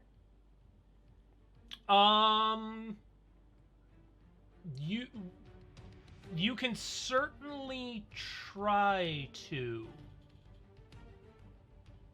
So give me. Because it's all It is telepathic. So let's say give me a straight up D20 roll. You are looking to beat a 12. If you beat the 12, you can do it. If not, Bubo, not having been in contact with you this entire time, is being a fae and just continuing to fly around. You would be surprised at how high this roll is. It's a 5. Okay, so you reach out and attempt to connect with Bubo and are unable to. No. All right. I'm going. Cloud is preparing hold person and is going to cast it when the countdown is over and we're all Cool. I'm Okay. assuming we're lighting the torch as soon as the countdown is done as well, and just going all in. Probably should have had that conversation before now. I So, probably what would you like to do? Yep. Yeah, Maple has the torch in one hand and the javelin in the other, so we'll just say that. So let's do this. Let me get rid of that. I am going to have the 4 of you all roll for initiative in a moment. We will get all 4 of you into initiative order and then start going from there. So you 4, give me an initiative roll. No surprise. Rolling good. All right, over 20. Yeah. 23. All right, 23 for Fenn. Anybody else over 20? No? All right, 20 to 15. Maple rolled a 17. Okay. 10 to 14. Okay. Under 10. 8. I got the 4. Okay. We're doing so good, guys. Ahzyris, you got an 8. Cloud, you got a 4. Okay. So, as they have yet to identify you, you will have the opportunity for 1 round of surprise before they enter the combat. So, what? Fenn, you're up. What do you want to do? Finn's gonna look. He's guesstimating the distance. I see Rhys. Yeah, so Fenn, from your position, you can see the 3 Drow who are off to the left side of the cave. You can see the Drow warrior that is with Rhys. You can see Rhys. You can see the lieutenant who is on the other side of Rhys, flanking with the guard that's on Rhys. Oh, you God. cannot see Anara or the cleric. This is a bad idea. Bad idea. And then Fenn is just going to use his full movement to get to where Rhys is Okay. and try to use his action to cut his binds and place the amulet that Ahzyris had given him into Rhys's hands. What's your movement? 35? 35. Okay, so you would get within 5 feet of him, but would not be able to close with him with your movement. Okay. So you would have to dash if you wanted to actually close with him, and you would not then have an action. Okay, so they don't know where they are yet then, right? They have not reacted to you. Okay, then scratch that. I'm going to Okay. try to stealthily move along the face of the cave Okay. to get myself a little bit closer so that I can, but try not to get too much notice. Are you going to use your full movement? I'm going to use probably 2/3 of it, so about 20, 25 feet along the cave. I don't want to be so close that it's impossible to see me. I'm going to just try to blend in, and if there's a little bit of light coloration, one of Fenn's abilities is basically still has the ability to hide. Okay, so with 25 feet of movement, you sort of move, and your vision allows you now with that movement to see around this stalagmite that's sticking up in the center of the room, and you can now see the cleric who is sort of just beyond that stalagmite, and then Anara who is up in the kind of as far away from you as you could possibly be in here. Give me another stealth roll.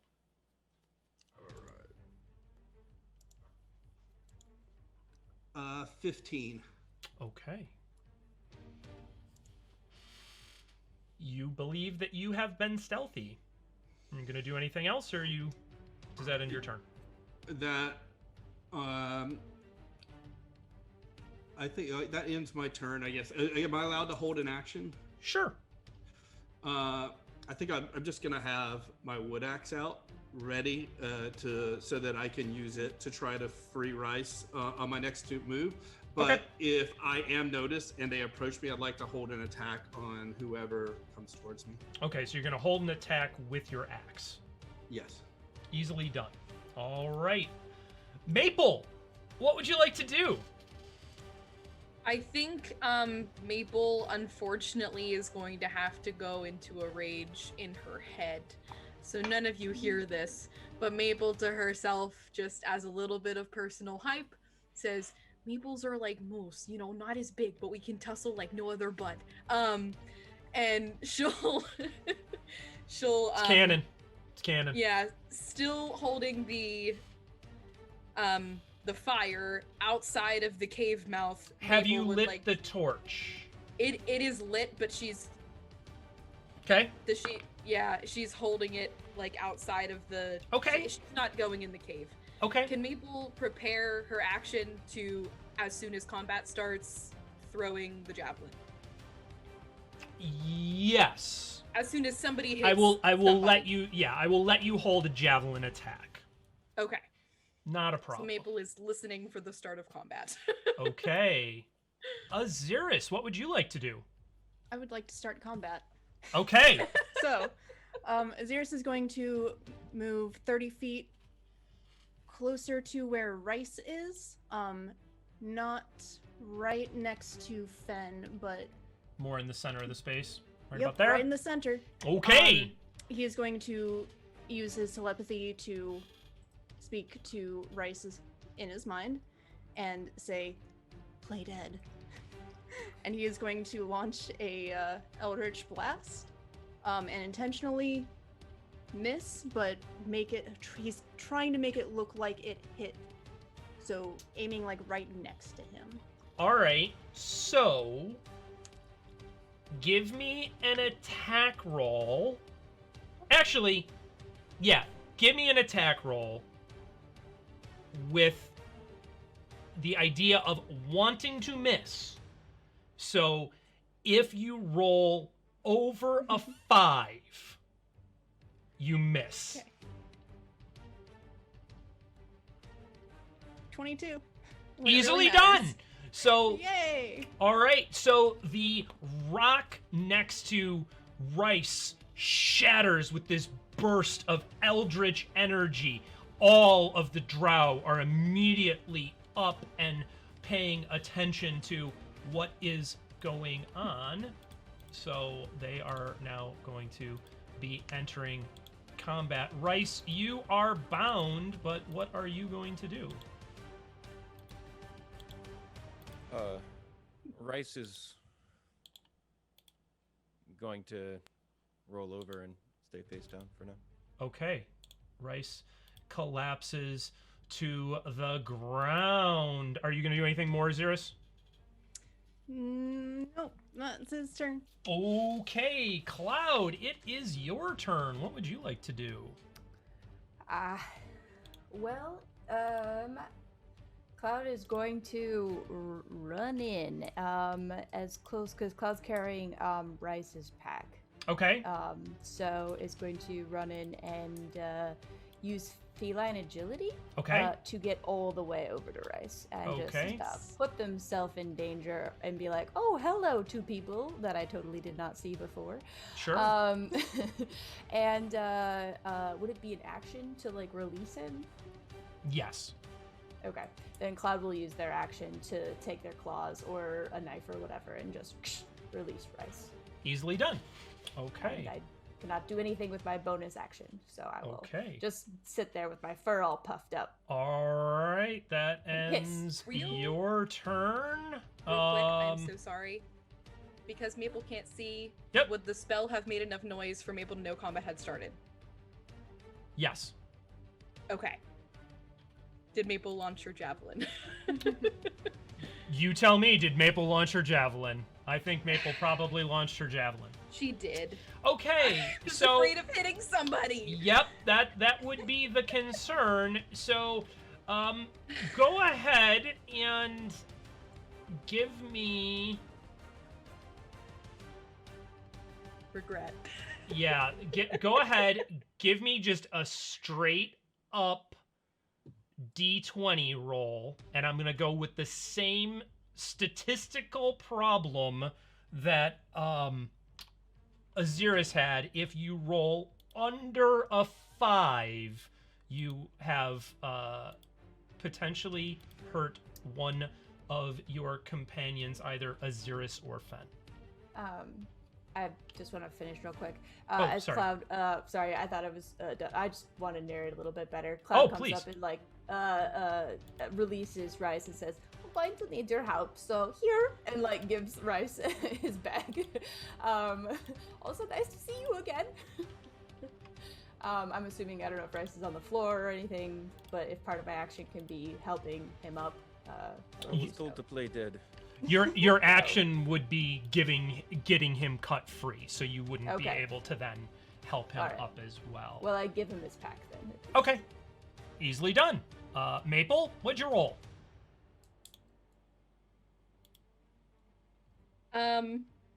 Why didn't it go? Oh. That's an 8, okay. All right, so Close call. your javelin flies in, and you just hear it smash against rock. Anara and Rhys, give me initiative rolls. 19 for Rhys. Okay. 13 for Anara. Okay. So, top of the round then. Fenn, you are up. What would you like to do? Well, okay, so Fenn is going to try to cross along. I guess, okay, so the combat has started. Yep. Have they seen everybody, or do I feel like I'm still hidden? You would have no reason to think that you're hidden at this point. Cloud has run up right next to them. There's been a blast of eldritch energy. They are all looking up and around. Crossbows are coming up. Swords are coming out. Yeah, you're in combat. There's Okay. no reason to think you're stealthy at this point. Okay. Ahzyris flashbang the cave. So, Okay. We're here. Fenn is going to use his movement okay. to try to dash towards where this other cave, where the cave continues.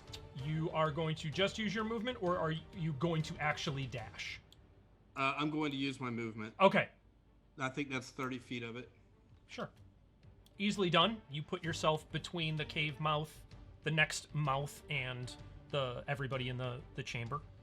Don't forget, real quick, you have Rhys's focus. Yeah, but I also have Anara's bag. Yeah, I'm just making sure that you Oh. remember. I'm just making sure I you thought- remember.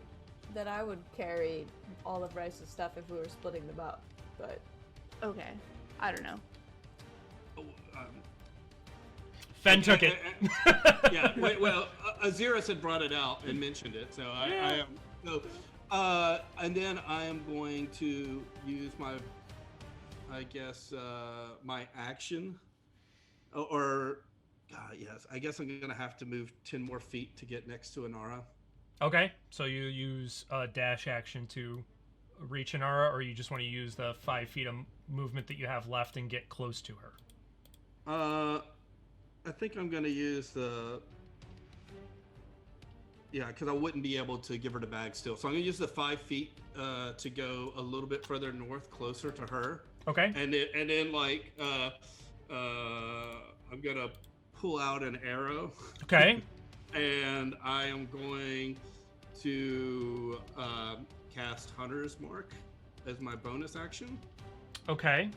And then I'm going to aim for this cleric. Okay. So yeah, go for it. You well, let me ask, are you dropping your axe, or are you going to try and put your axe away and take your bow out and draw an arrow? fair point. I will drop my axe. Fair enough. To try to get there. If you drop the axe, then you can go ahead, pull the bow, and make an attack. Okay. All right. So I'll do that. Oh, that's an 8. Okay, so your arrow comes out. The Drow cleric, seeing all of this going on, dodges out of the way. The arrow smacks into the rock and just shatters into nothingness. That ends your turn, correct? Yes.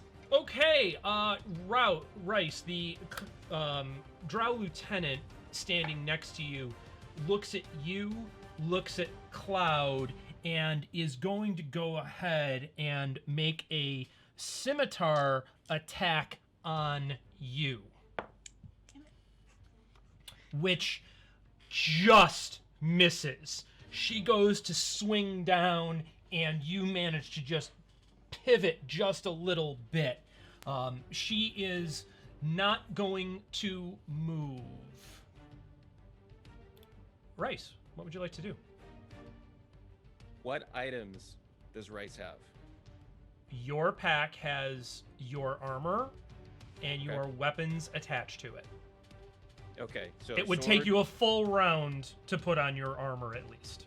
right. So, but he can grab his sword and shield, right, Yeah, and put his pack on. yeah. Okay. You That's can not grab an your action. sword and shield. If you put your pack on, it's going to go ahead and be an action. So you can grab Okay. your weapons to either attack or defend yourself, but if you're going to get kitted up, then it's going to take a round. Okay. So Rhys is gonna pick up his sword and shield, and then he's going to release a guttural scream, and he's going to cast Conquering Presence, Nice. Okay. Nice. which everyone has to make a Wisdom saving throw of 13 or be frightened of Rhys. Enemies only. Okay. Is there everybody in the space, or is there a range on that? It's 30 feet. Okay. Let me just confirm here. I think there are going to be people that are out of that range, but... Okay. I'm sorry, what was the save? 13. Okay. The lieutenant saves, the other drow next to you does not. The cleric saves, the drow closest to Anara saves. One of the other one saves, so you have 2 that are affected. They are frightened? Was that the... Yes. All right. All right, so on their turn, they have to flee. All right. Is that end your turn, or are you going to try and move it all? Anywhere he moves, he gets an attack of opportunity, correct? Yep. He's gonna stand his ground. Okay. Easily done. That ends your turn. Maple, you are now hearing all of this cacophony happening inside. Movement, grunting, Rhys's scream. You see nothing. What would you like to do? Okay, so surprisingly, a sling is not listed as a two-handed weapon. So True. in the not. interest in the interest of keeping her rage, Maple would like to keep the torch in one hand, use 30 feet of movement to go 30 feet into the cave blind. Okay. Well, then with the torch, you're no longer truly blind. You just don't Okay. have a tremendous range of vision, but you're gonna move your full 30 feet. yes.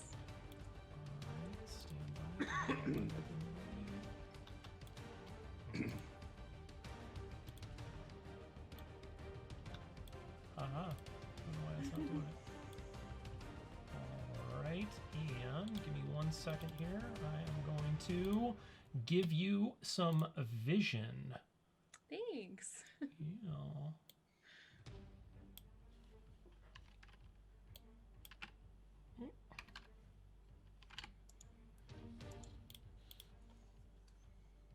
Alright, so now that is how far you can see. And you would Okay. actually get another 5 feet of movement. So you can see Ahzyris next to you. You cannot see anyone else. Okay. Does Maple know where the action was coming from? Like the You sound? hear it all deeper into the space. Okay. Then I think Maple seeing Ahzyris to the right is gonna aim opposite of Ahzyris and just shoot because Kind he of doesn't have anything better to do. blind firing to the left side of the cave. Yeah. Make an attack roll with disadvantage. Okay. That was quite literally a nat 20 and a nat 1. So that's So your stone goes flying and scatters off of nothing. You hear no sound of injury. That ends your turn. just with the clarification that Maple thought she was attacking a hostile creature by doing that. Yep, So- you made an okay. attempt to attack. You don't have to succeed on the attack to keep the rage up.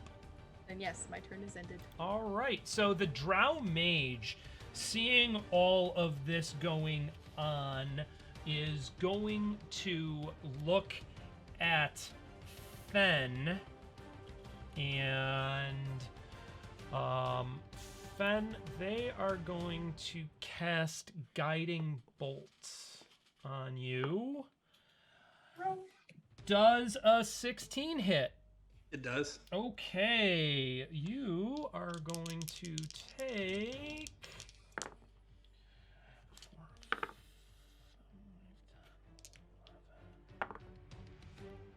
13 points of damage. Oh, that smarts. Dear.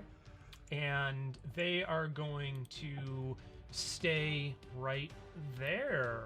Anara, it is now your turn. You are close to Fenn, but you still have none of your things. And if I'm not mistaken, I'm also still bound, gagged, and hooded. You are bound and gagged. You are not currently hooded. Okay. There's not really much I can do. I mean, you could attempt to get up and move. Your feet are not hobbled, so you could rise up and attempt to move in some direction. I will get up and attempt to move over next to Fenn. Okay, easily done. So basically like 5 feet. Sure. Just close with Fenn. And I want to stay against the wall. Sure. Easily done. All right. That ends your turn then? Yep. Okay. Ahzyris, Arm crawling. you're up. What would you like to do? Ooh. Ahzyris is going to attempt to again cast Dissonant Whispers, this time on the lieutenant. Okay.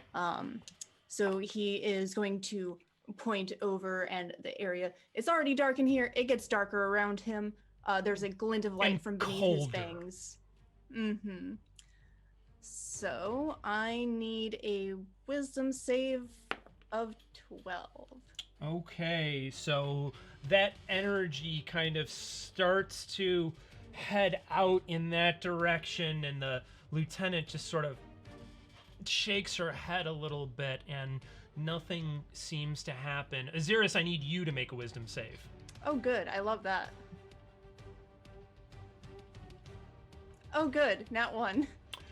You feel that hand slide up your brain and the nails dig into the flesh of your brain. You can feel it piercing in, and you hear that. All you have to do is ask for my help. And are you gonna move? Sorry, that wasn't an answer. I don't think so. I think he's just going to kind of shudder a little bit and try and shake it out of his head and just. Okay. No, but that's bone section. Yeah. Yep. Nope. He's gonna stay right there. Okay. So, one of the drow that was frightened of Rhys is going to move as far as he can away from Rhys, not coming in contact with anyone else.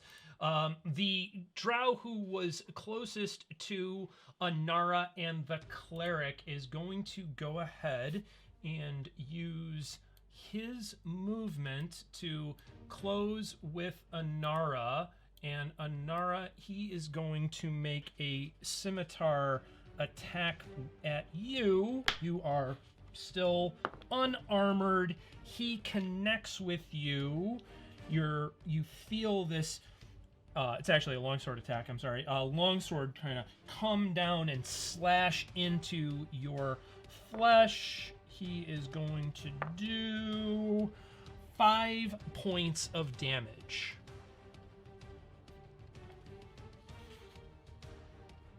You're muted. You're muted. And what was his hit? I'm sorry, what? Does he take a hit roll, an attack roll? Oh yeah, he takes an attack roll, connects with you with his long sword. You feel this sword come down and across your back, and you what did I say it was, 5? Mm-hmm. Yeah, so you take 5 points of slashing damage. Do I get a chance to beat the attack roll? No. How would you? Dodge. Oh. Move Sure. out of the way. He swings wide.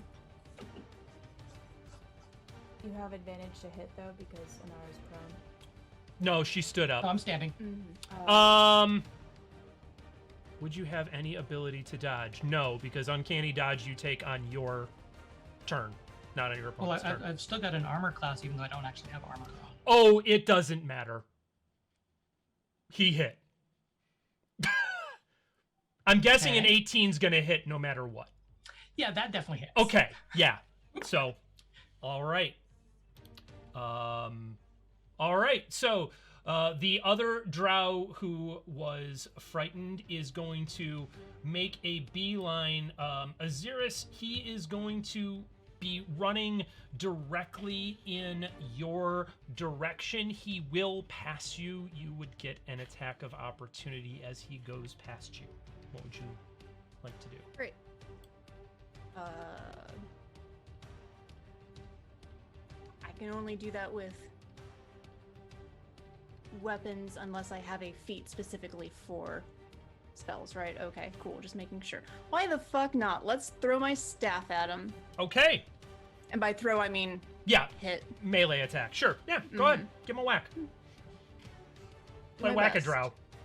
best. Whoops. How about I press the right button? That might help. No?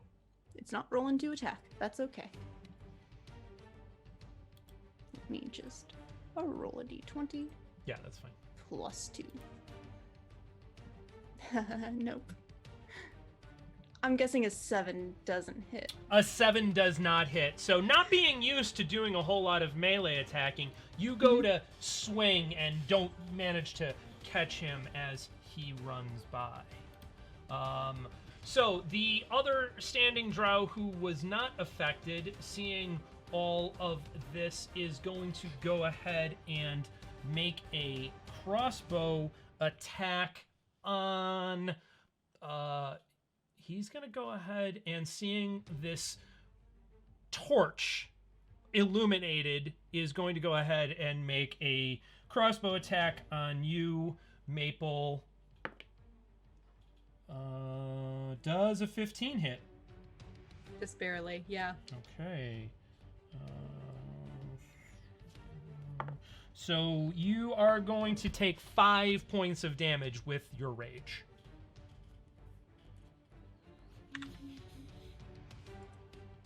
And that ends. He's going to use his movement and move closer to the cleric. Cloud, it's your turn. What would you like to do? Oh boy. Wouldn't Cloud have... I'm just realizing this now, so no need to retcon it, but I feel like Cloud would have gotten an opportunity to attack when that Drow left their space. So, whoops, that was my bad. Yes, you probably would have. Okay.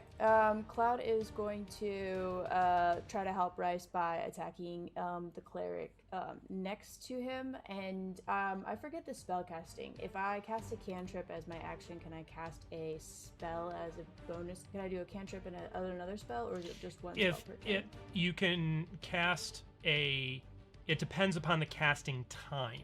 So if you have a bonus action spell, you can cast a spell and then cast the cantrip as your action. Excellent. If they're both actions, then it's an action. Nope, it's a bonus action. So Cloud's going to, for their action, cast Sacred Flame on the Drow right next to Rhys, and that is a Dex saving throw of 12. Okay. With a 19, she sees this and pivots. Cool. And then Cloud will just hiss under their breath and be like, of course you would. And Cloud will take both their paws and kind of bat them in the air and cast Spiritual Weapon, and the long stick with the string and the feather attached to it will apparate as their bonus action. And they will attempt to whap her with it. The attack is an action, right? You can cast it as a bonus action, but I believe you can only attack with it as an action. It says when you cast it, you can make a melee attack. Right, but it's an attack. And an attack is an action. Okay. So you would be able to attack on your next turn, but because you already used your action. Okay. You can't make 2 actions on the same turn. I can check the book later. Okay. Yeah. All right. Are you going to move or are you going to stay there? Nope, I'll stay there. All right. Fenn, it's your turn. All right, Chris, just so I get my action turns timing right. What Yep. I would like to do is to be able to get to Anara. I dropped my hand axe, but I have a dagger and cut her binds. Okay, you can move to her. Cutting her bindings would be an action. Okay, so I am going to move to her. Okay, easily done. Can I drop the bag as well, like as I do it Yeah, in one sure. action? So drop her pack, cut her binds. As a bonus action, I'm going to drop Hunter's Mark, and I'm going to cast Zephyr Strike. Okay. Which gives me an additional extra 30 feet of movement on the turn. Okay. And I am immune to opportunity attacks. Okay. And so Fenn is going to be like, Anara, come on, let's get out of here. And is going to dash all the way to the cave mouth if possible. Okay, so you get 30 feet of movement from your Zephyr. You had a remaining 25 feet of movement from your movement. So that's going to get you right up by Maple. It won't get you all the way out, though. Okay.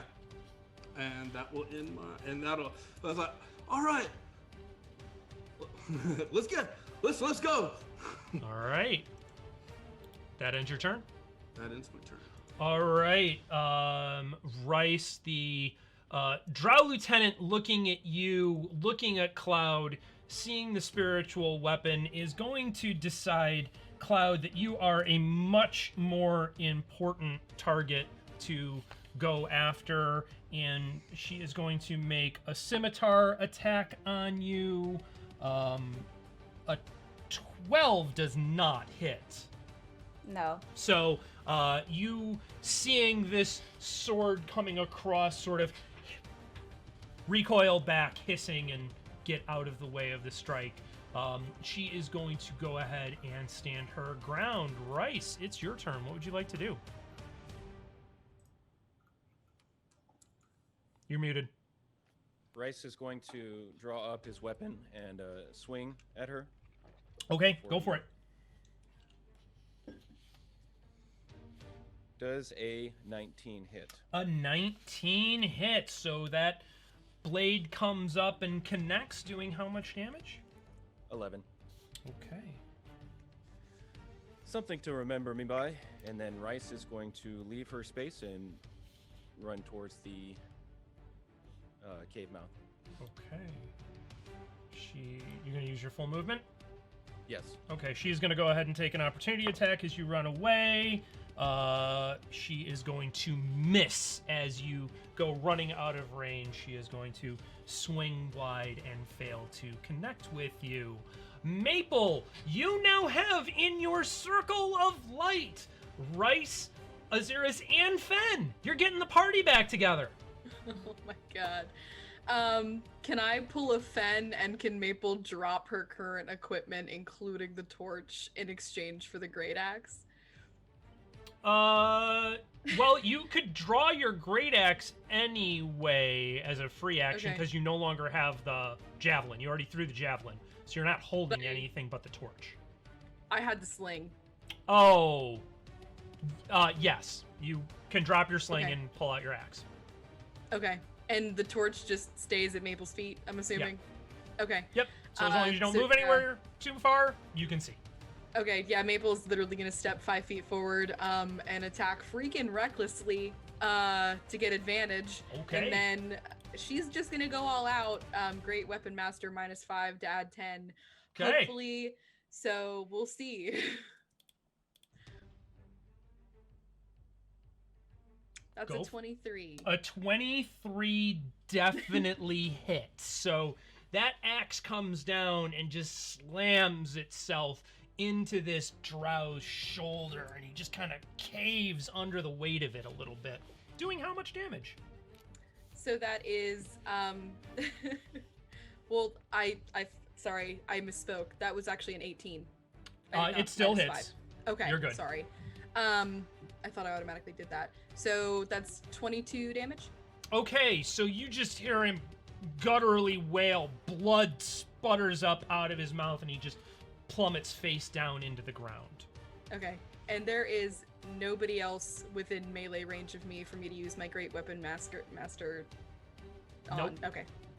Well, then I'm done. Okay. Maple is grinning from ear to ear. All right. So, seeing all of this happening, the Drow mage Anara is going to cast Guiding Bolt on you. Being so damn angry at everything that's going on, that sheaf of light manages to just barely miss you and scatter off the rock, doing no damage. That is going to... She is actually going to use her full movement and advance on you. It is now your turn. What would you like to do?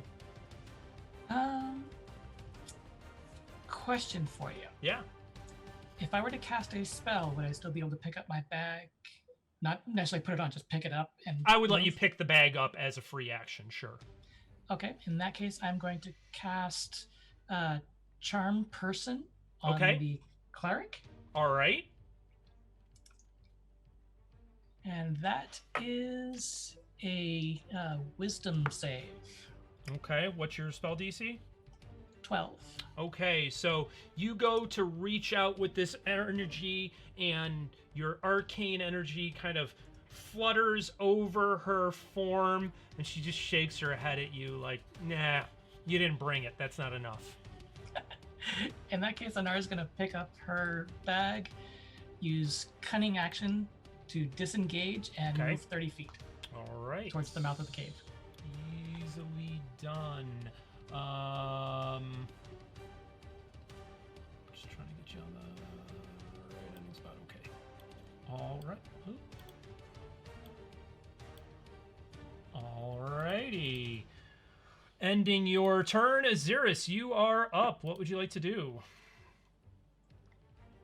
So we've got the gang mostly coming away. I think he is going to bonus action aggressive to get right in the center of those 3 towards the end. 3, I'm assuming? There's a chunk missing from my vision, but... So you're going to move further into the cave? Yeah, like right in the center of all of them, specifically within 10 feet of all of them, but not Cloud. Okay. 30 feet, you said? Yes.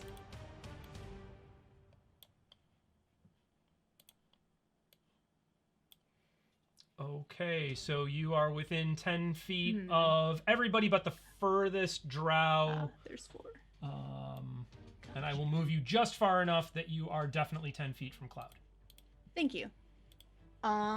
Then, once he is there, he is going to start to mutter. The shadow beneath him not only gets darker, but starts to swell on the floor and whips up in inky tentacles as he casts Arms of Hadar. Okay. And I need a strength saving throw from everybody within range. Okay, so that's going to go ahead. I'm going to confirm, but I believe that's going to hit 3 of them. Should be a circle. I don't know why that's not a circle. Stand by. Boop. Yeah. Okay. You'll get the 3 of them. I'm going to move you 1 square over because that's where you would have been. So. Thanks. Yeah. All right. So, I'm sorry. Strength save. Yep. Strength save of 12. Okay. Worth The shot. Drow lieutenant saves. The cleric does not.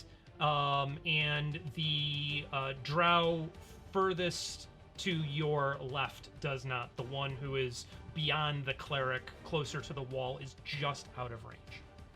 Cool. Let me roll some damage. Alright, so the ones who failed take 10, I think I rolled. Okay. Yeah.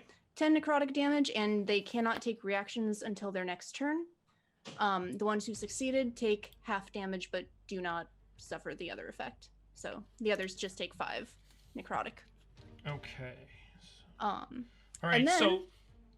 Nope, one go second. ahead. Let me... Yep. So, the Drow cleric gets hit by that energy and kind of pulls her arms up around her head, taking that damage. The one Drow warrior that you connected with just gets battered about and drops to the ground, not moving. The lieutenant takes a little bit of a hit, but she is looking relatively fine. She's annoyed more than anything else. Woman of my dreams. Yeah, what would you like to do? So after that, since I used aggressive to get closer, I'm going to use my movement and run back, taking an opportunity attack from the cleric. Yeah. All right, so 30 or 35? 30. Okay. All right. The cleric is going to go ahead and make a dagger attack, which will miss. She, having taken the damage from the arms of Hadar, is unable to make any kind of purchase as she swings past you. That ends your turn? That is my turn. Okay, Rhys, since you have started to run this way, the other Drow that has moved towards the far corner, seeing you approach and being terrified of you, is going to run the other direction back into the cave, using his full movement and his action to get the hell away from you.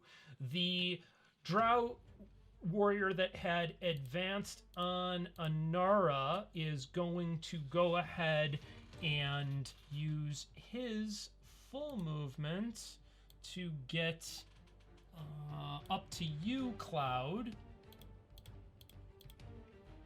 And he is going to use his movement to achieve a flanking position. And he is going to make a longsword attack on you.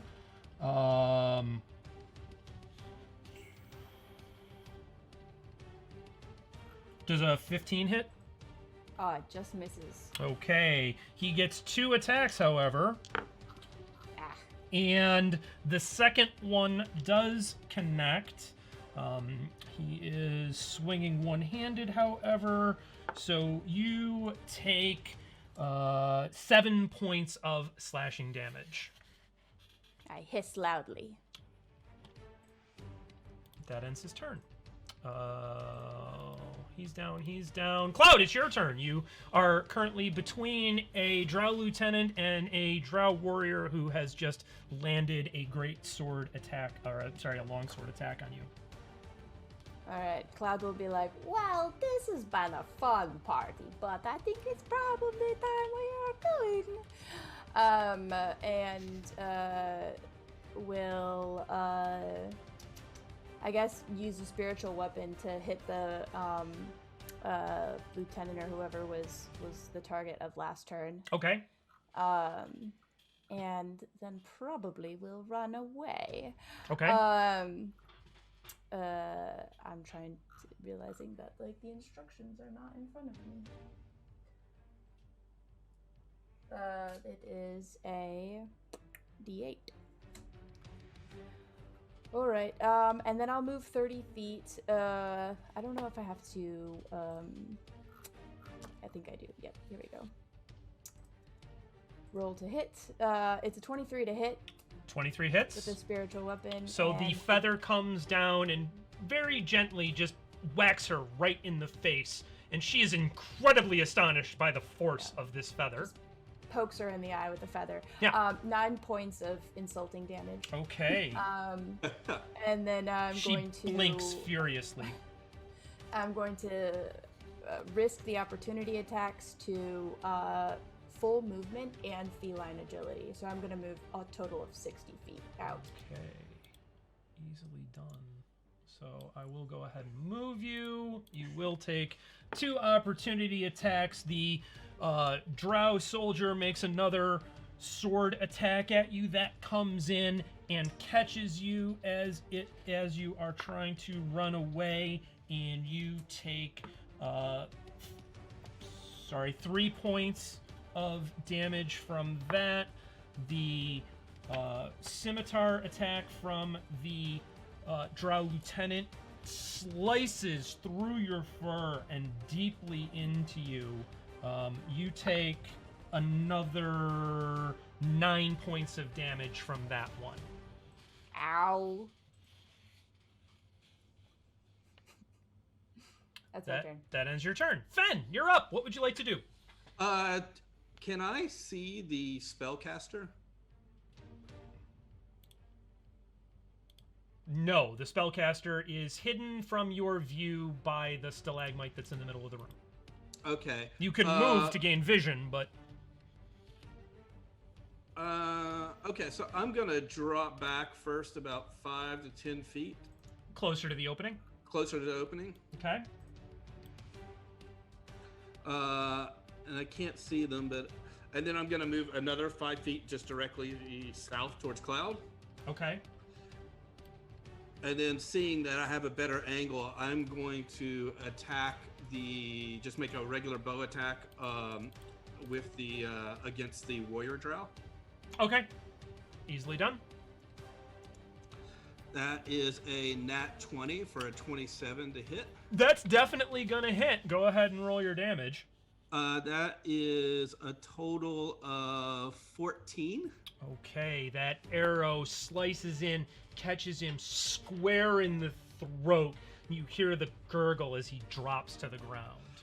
All right, guys, we got numbers. Let's get out. Let's get out of here, and then use the rest of my movement to get outside of the cave. Okay, easily done. You are on your way out. Seeing all of this go on, the Drow lieutenant is losing her shit. And she is going to make a crossbow attack on Anara. You have not yet donned armor, so a 15's gonna hit.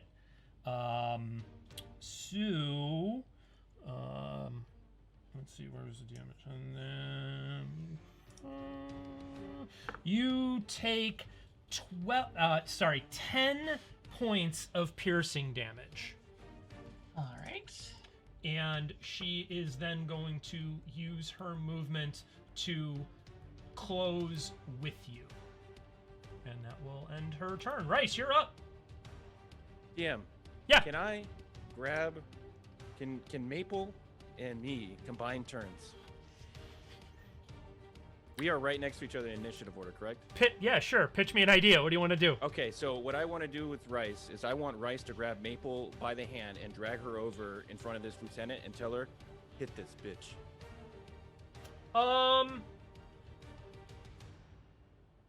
Maple, are you going to go along with that willingly? Mabel has nothing else to hit, so absolutely. Okay. Sure. Absolutely. She was just gonna blindly hit otherwise, so... Does that take my action? I am going to say that because Maple will not be able to see real well once she gets to that distance, that yes, your action would be guiding her. Where do you want to put her? I want to... You can put you wherever you want. Where do you want to put her? I want to be south of the lieutenant, and I want to put Maple to my right so that there's flanking. Okay. On the board. All right. That'll work. So you are now flanking. That ends your turn. Maple, would you like to hit this bitch? Yes. Maple. Okay. Can she see her? You can see well enough with the torch still in the space. It won't be with disadvantage. So go ahead.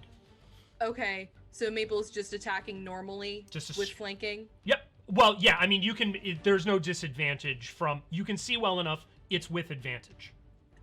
Oh, okay. There is enough light from the torch that you can see well enough to see this person. Okay. Well, because I already have advantage, Maple will go ahead and take the -5 again. That's her nature. So that's gonna be an 18 again. Okay, so your 18 hits. How much damage? And that's gonna be 26 this time.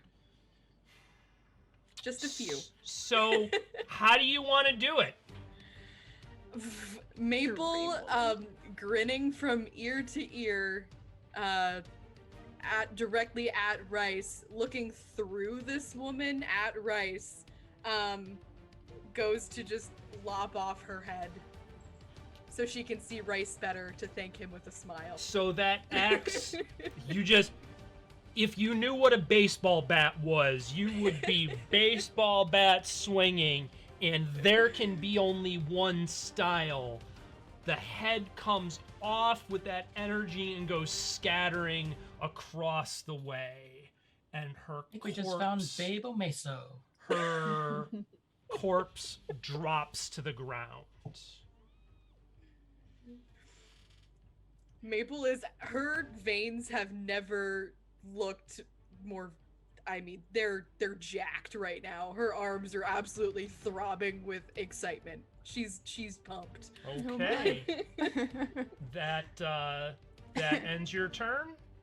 That ends my turn. Okay. So it is now the Drow cleric's turn. Looking around, seeing all of this, she is going to make a decision whether or not...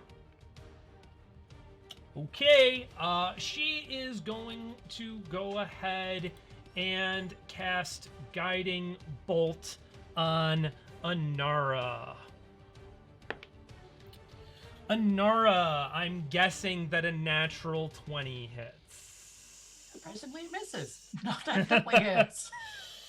So...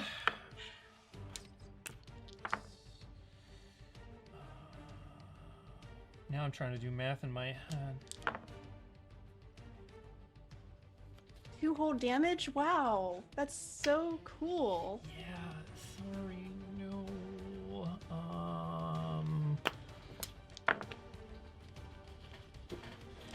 That's 19 points.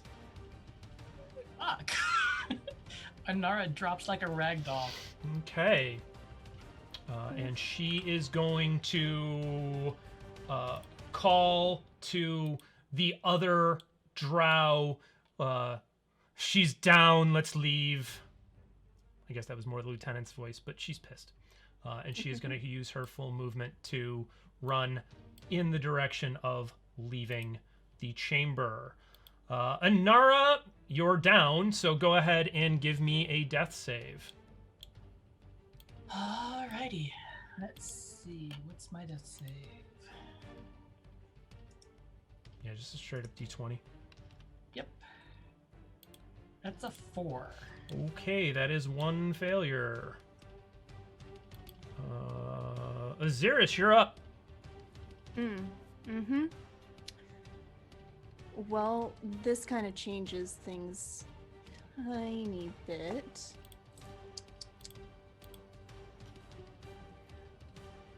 Where did the mage move to? I think she's just outside of my view. Yeah, she has run out of the chamber using the passageway that was at the far end that Fenn had originally been blocking, so she has run down that passageway. Okay. Cool. How far away? You don't know. You would have to follow. That's fair. Okay. Well, in that case, he is... alright, he's just gonna grab Anara and try and move closer to the fucking cleric. Okay. The fucking cleric being Cloud in this case? Our fucking cleric. Your fucking cleric. All right. Just making sure. All right. I'm gonna hit a motherfucker with another motherfucker. I don't know what orcs get up to. All right. Easily done. You go ahead and are... Actually, I say easily done. What's your strength? Technically, my strength is 10, but because I am an orc, I am able to carry twice as much. Not a problem. Anara weighs like 7 pounds soaking wet. So, yes, you are able to pick Anara up and use your full movement to move. Cool. Gonna fucking bring her over to Cloud. All right. So, that ends your turn. The final drow, seeing all of this happening, is going to use his full movement and chase after the cleric as well, ending combat unless any of you are going to give chase. Okay. I would like to chase. No. Your All spirit right. chased About after them. All right, so we are out of combat. Immediately, Cloud will take their paws and place them in defibrillator locations on Anara's chest in order to cast Cure Wounds. Okay, go for it. So I will do that right now.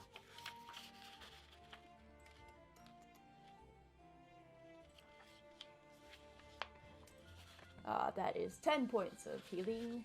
Okay, Anara, Thank you. you feel this course of energy jolt through your body, and you pop awake. Your eyes pop open, and you just a deep sense of both relief and pain and confusion all hit at once. Ow! What happened? Did we win? Yes, we're running. Yes, We're in the we should running. go. Let's phase. go. Let's go. He's gonna like help her up, and if she can't walk, I'm just gonna fucking like toss her over his shoulder. She is able to walk. Cool. Is there go ahead. Rhys, should we hurry out? Is there anything on the bodies, any information or something that you feel like you need, and since they targeted you, or should we just get the heck out because they're coming back with more? Yes, I think I grew rather fond of this lieutenant here, and then he bends over and grabs her headless corpse and throws it on his shoulder in lieu of actually searching it, and brings it with. Okay. Okay. Are you going to... I'm just gonna say it's a free action. You can put your boots back on. Okay. Go ahead and... You're given the... How encumbered are you? Where are you at encumbrance-wise? Unencumbered. Okay. All right. Easily done then. I'd like to search her later, but now is not the time, obviously, so let's do it at the mouth cave at least. We'll quickly pipe up seeing Rhys drag this lifeless body up, lop the head off of the other dead one so it assumedly can't be brought back. Okay. And then we'll bring the head with her and look at Rhys, chest still absolutely heaving, arms just as red as her face. You know, bud, I would be so absolutely willing to cut that sucker in half for you right now, and I will carry half. What do you think? Is that going to be easier for you? Do you got it? Maple, I appreciate what you did back there, but you need to calm down. These are the times that we need to use our heads. And then he'll set the corpse down, and then still in his underclothes and boots, he'll begin searching the lieutenant for any correspondence or anything besides the normal gear. Okay. I think you should put on your armor. Cloud's like bleeding heavily from random spots and like it's matting their fur. I think that the armor and like the getting away part, I don't know who you two are at this point, but you fucked up a lot of people. I mean, we've all fucked up a lot of people. Maple, in response to Rhys saying, we need to think with our heads, Maple will take deep breaths as she stares at the head in her hand. Right. Okay, so just confirming, Maple, you have a bodiless head. Rhys, you have a headless corpse.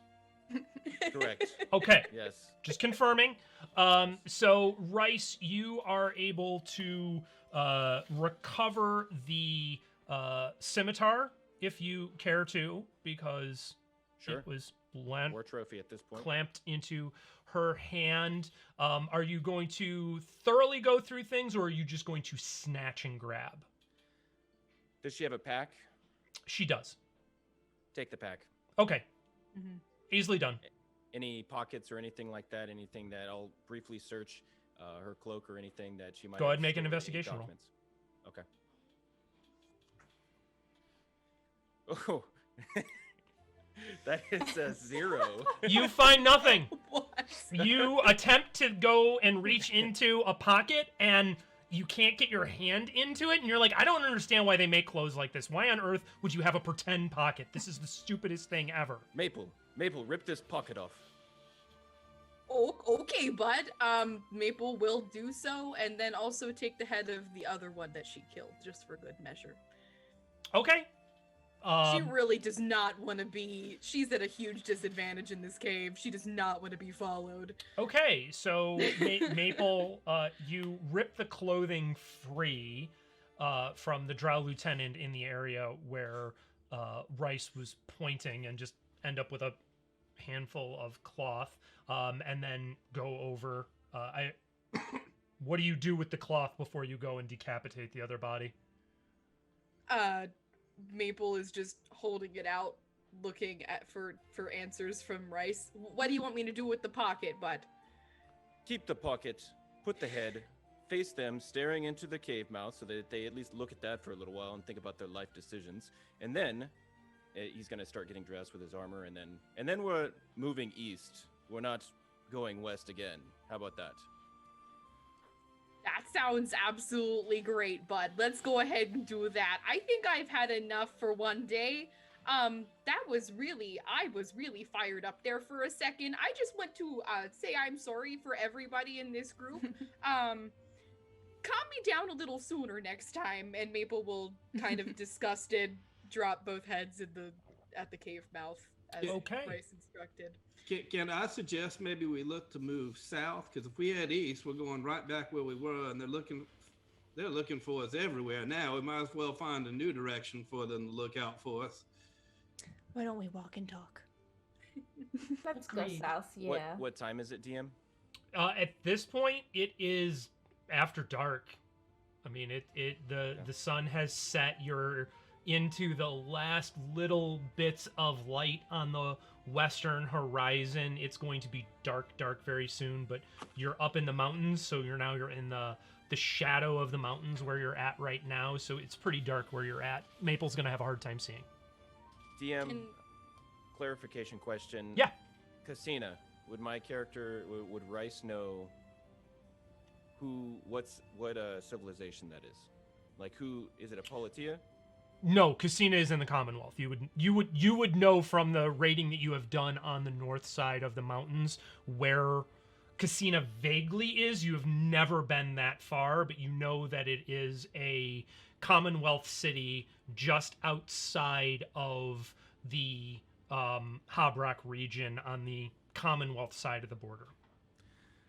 Rhys is going to look at Fenn and say, we need to go to Casina. Do you know where that is? The Commonwealth is likely the safest place because it would be more difficult for them to follow us there because there are protections from raids there, at least not in the Politia.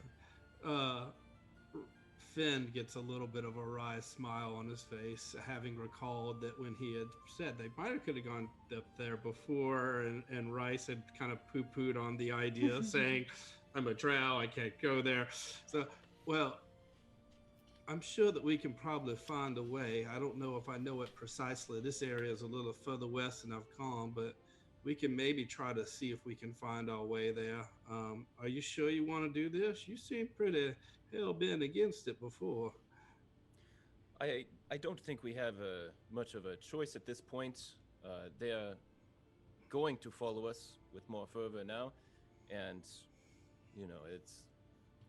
we have no choice at this point. If you've thrown your lot in with us, so if you want us to be with you, it can't be in the Politia.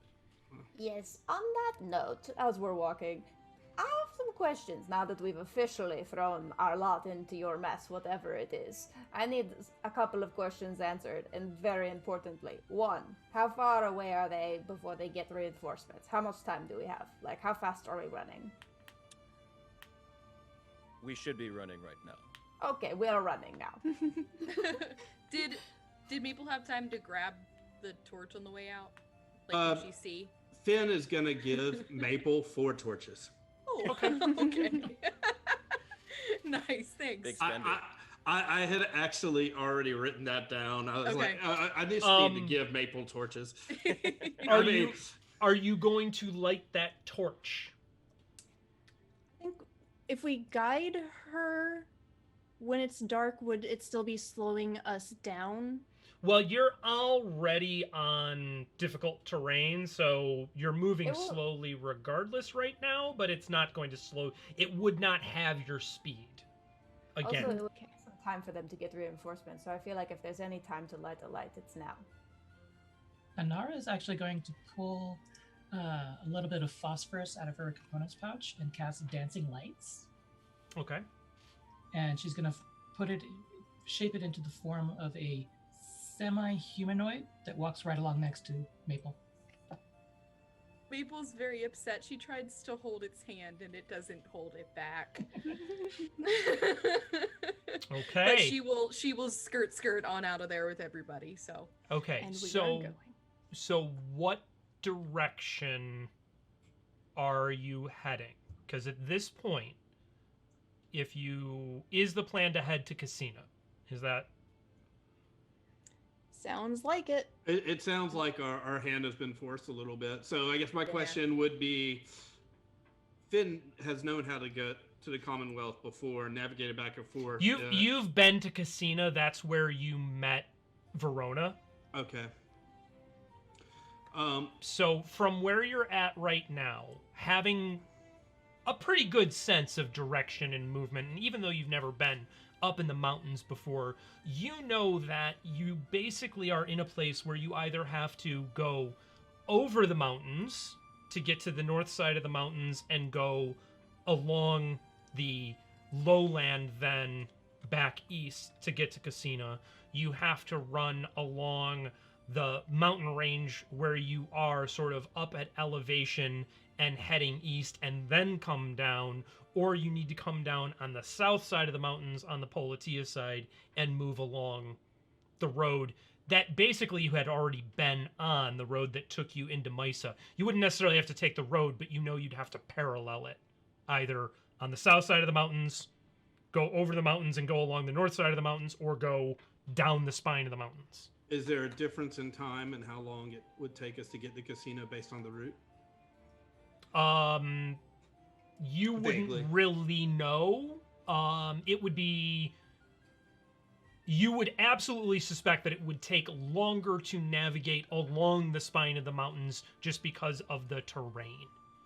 That it would be faster to either go over to the north side and along the floor at the base of the mountains, or back to the south side and take the lowlands. Well, I can get us there, but we're basically going to be backtracking. If we do that, I suggest we give Mysa a wide berth. I have a feeling that we could run into some trouble there. But I can try to lead us back, basically back to where I first met Verona. Who knows? Maybe Verona's there and catch up, find out where she dashed off to. Wherever we go, I need some rest. I'm purely exhausted. Well, we're going to be running for a while until we can't run anymore, because what Rhys is saying is that bad is following us, and the faster we can get back. And I don't know, Fenn, are you sharing that there's different routes available? Yes, Finn's basically like, we can go through the mountains, but I'm not real familiar. I'm more from the woods. Y'all saw the area we went before. We can go back there and then go back through the Hob Rock up in that area, and I can get us there. It's probably quicker if we backtrack. I just don't know what, Mysa, and it doesn't get us out of the Polatia right away, but... Fenn, we're not going through the mountains. No. We need to sleep during the day and move at night. I also think too that if these two are being hunted by the Drow, the closer we can be to other roads and cities and peoples, it will be more beneficial to us than out in the rural. Well, let's head back the way we're going then. I'm fine with that until we get close to Mysa, and then I would suggest. Well, we'll figure that out when we get there. As we're going, I'll ask Rhys, or Claude will ask Rhys and Anara, so how long before these two Drow get back to your city? DM? Give me a survival roll. Okay. Roll in. 3. You, thinking about this, only know that from the routes that you usually took, it was about 8 hours of movement, but you've never been on this side of the mountain before. We're likely looking at a few hours. Okay. Do you think that there's a benefit to Anara was saying that she's hurt? Clearly I'm hurt too. Perhaps we want to stop for an hour in our travels to do a short rest. I don't recommend it.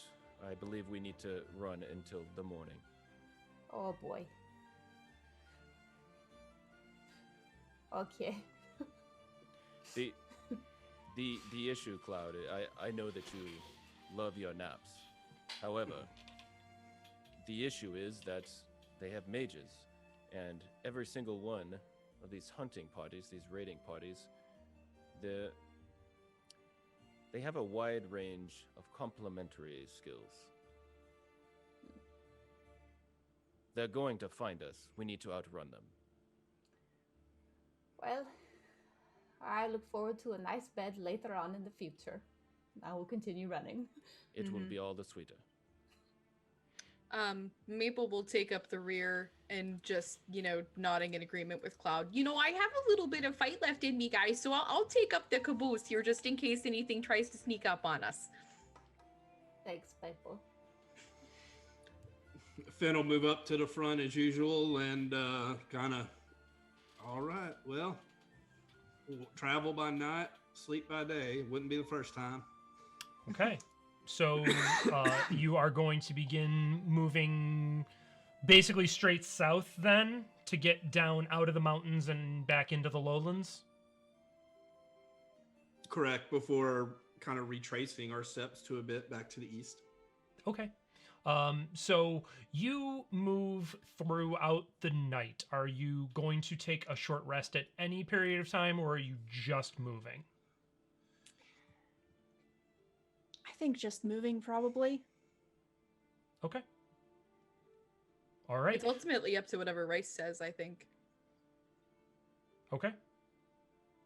Then you're moving through the night. Anara, does Dancing Lights have a time on it?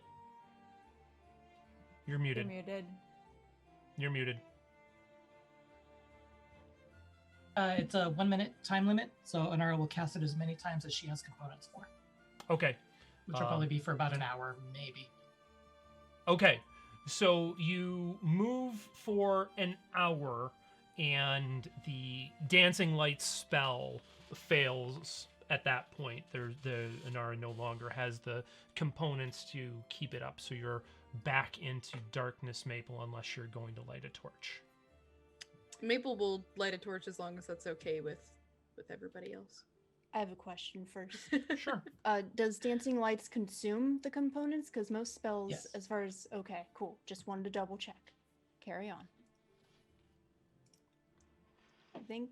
We can carry on, but I gotta say, at a certain point, we are gonna have to rest. I mean, a lot of us have been hurt. We're all dragging. Maple can see as long as the torches can come, but so I could say and I'm assuming, what time is it? So you've now been moving long enough. We'll say that it's 10 o'clock p.m. Could I say that maybe we try to see if we move for another 4 hours? That'd have gotten us at least 10 hours away, but I feel like some might just drop out. I don't know how far. I mean, what are these mages capable of? Can they, teleport? Yes. Okay. And how badly do they want you both dead, or either of you dead? Now they probably want us very dead. Well, Okay. remember, they think Anara is dead. You heard the one. She's gone. So, I mean, Anara, maybe you should get a new name. I can work on it. And I can disguise myself, too. Let's see I where say we if are we in stop, 4 we hours. stop no longer than an hour, and then we continue to run. Okay, Agreed. so it's 10 now. Why don't we go to midnight, 1 a.m., somewhere around there, take a short rest for an hour just so we can recover a little bit and then keep going. Does that work for everybody? Yes, because I cannot heal people, with limited stuff I have, so we will need people to be able to rest. That sounds good to me. Fenn, an hour before we rest, we need to put out the torch so that we're traveling for an hour without a torch on. Okay. I guess that as long as someone's there to guide Maple, I'm fine with that. I think most of us can That's see fine. that I'll way. hold her hand. I'm used to it. Okay. Yeah. Just don't let her get overexcited. She went running after some harpies today. I'll tell you about it later. Very well. Yeah. Just watch her. And so Fenn will then carry on, leading for the next 2 or 3 hours until we feel like Okay. relatively safe enough that we can at least get like some kind of short rest. Okay, you move far enough where you feel comfortable that a short rest is going to be reasonable. At Rice's suggestion, you go ahead and extinguish the torch and then continue to move a little while longer. Go ahead and take your short rest. Oh boy, this feels so great to be able to do.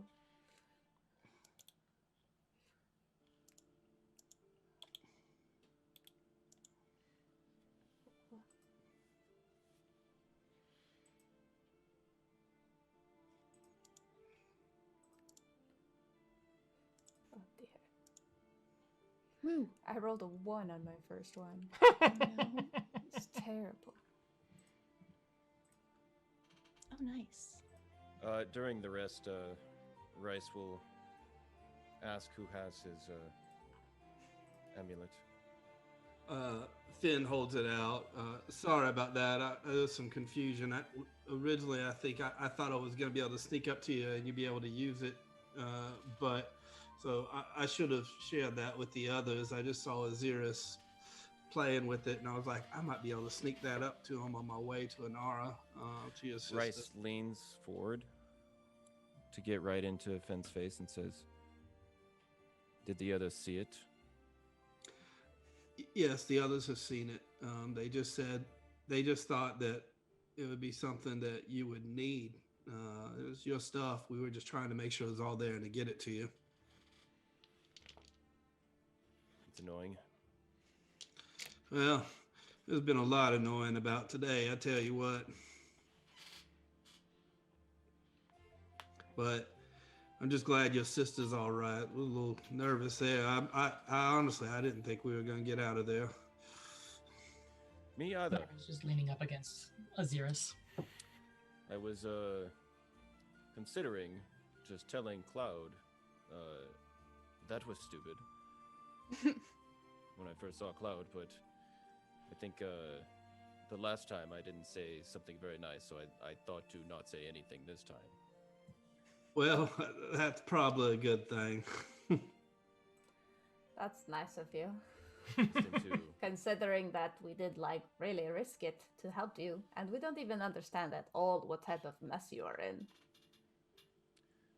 well, what do you want to know? I mean, I don't know. I feel like probably for another time. I don't also want to pry. I guess I just mostly want you to tell us whatever we need to know to be able to protect us. Well, Which you've done so far, so I cannot complain there. right. Well, you must know, I don't have anything useful to tell you right now. You should just be afraid of the Drow. That's about the most useful thing I can tell you. Can I ask if you're very, very important within their society and should expect this kind of stuff for a long time? If I am important, I am the least important person from that city. Okay. But they're unlikely to follow us into... Where are we going again, Fenn? Oh, they will probably follow us because Yeah. they'll want to kill me. Where we're heading though is inside the Commonwealth. So I think what Rhys is saying is that it's a little harder for most Drow to operate in Commonwealth than it would be in the Politia. That's correct. So I think that's there. Well, I gotta say, our planning probably wasn't quite as smooth as we would have liked, but I know we're still learning each other. Just glad that y'all are both all right. Right. Next time, include me in the plan so it doesn't look like a shit show. Well, as soon as you don't get kidnapped again, we'll be sure to do that. But in the meantime, we'll be all right. Fair enough. I could have fought them the first time and had you all had your throat slit in your sleep, if that's what you prefer. I don't... Oh, No. Mm-mm. Anara is still leaning up against Ahzyris, her eyes closed, just says, Rice, just say thank you. Well, if you being kidnapped is part of a good plan, then I'm all for it. But let's keep moving, though, because I don't want to test that theory out too soon. Ahzyris, by the way, has been frozen solid this entire time. Frozen as in still? With somebody leaning against him, yes. Oh, okay. Just completely stiff and unmoving. Well, that's definitely one of the most ugly fights I've ever been in. And I feel like I got by, but just like by my whiskers. So I'm real scared. But Maple, you did great. I think that maybe we should talk later about you and Rhys just chopping things off of people random. It's kind of disturbing. You know, but I agree. But in other news, Rhys, without you yanking me around a bit back there, I don't think I would have been able to do any of that. I'm quite honestly, I can't see anything in caves like that. So I told the group that's why we actually took a little while to get to you, because I think it was a little bit my fault. So I'm sorry we didn't get there sooner. But yeah, we definitely need to do better at not doing that. So like I said, calm me down sooner if you can. I'm going to continue to work on my breaths. Claude, if you could help me with that, that would be absolutely dandy. I feel like Ahzyris and Anara probably have the best breathing exercises. I'm just going out on a limb here. Well, maybe you can use that like magical cat toy to just keep her entertained at times. That's true. Although that is one of my more powerful spells that I can do at this level. So. Well, are you guys moving? Is that? Yeah, we pick up after a short rest and continue. All right. Ben. So, sorry. Go ahead, Rhys. One more thing. When we stop during the day, we need to make sure that we make some effort towards camouflaging where we are, and we're going to need to be in an open field. So preferably Why a ditch an somewhere. open field? Because then we don't have 20 drow sneaking up on us. Well, camouflage in an open field is even in a more ditch. difficult. Of course it will be more difficult. However, we'll see anyone who's approaching us at least. It'll be during the day. That's when we're resting. That's true. I mean, if the Drow are hunting them, it is much better for us to be looking out during the day. We'll do our best, and once we get into a little more wooded land as we head east, I should be able to really help with that. But I'll do my best. But I agree. We want to keep hidden. Let me know if you need any, support, Fenn, because I think you're doing great so far, and you're really supporting us and the team. So I'm willing to. I tell you what, Cloud, your pep talks just build me with such confidence. Sometimes I'm just not used to it. I mean, I don't know if there's like cleric coaches or something like that, but oh my gosh, you'd I would probably totally be a good do one. that. Thanks. I'll cast guidance on Fenn as he leads the way. Okay, so you continue to move throughout the night. Who's at the back end of the party?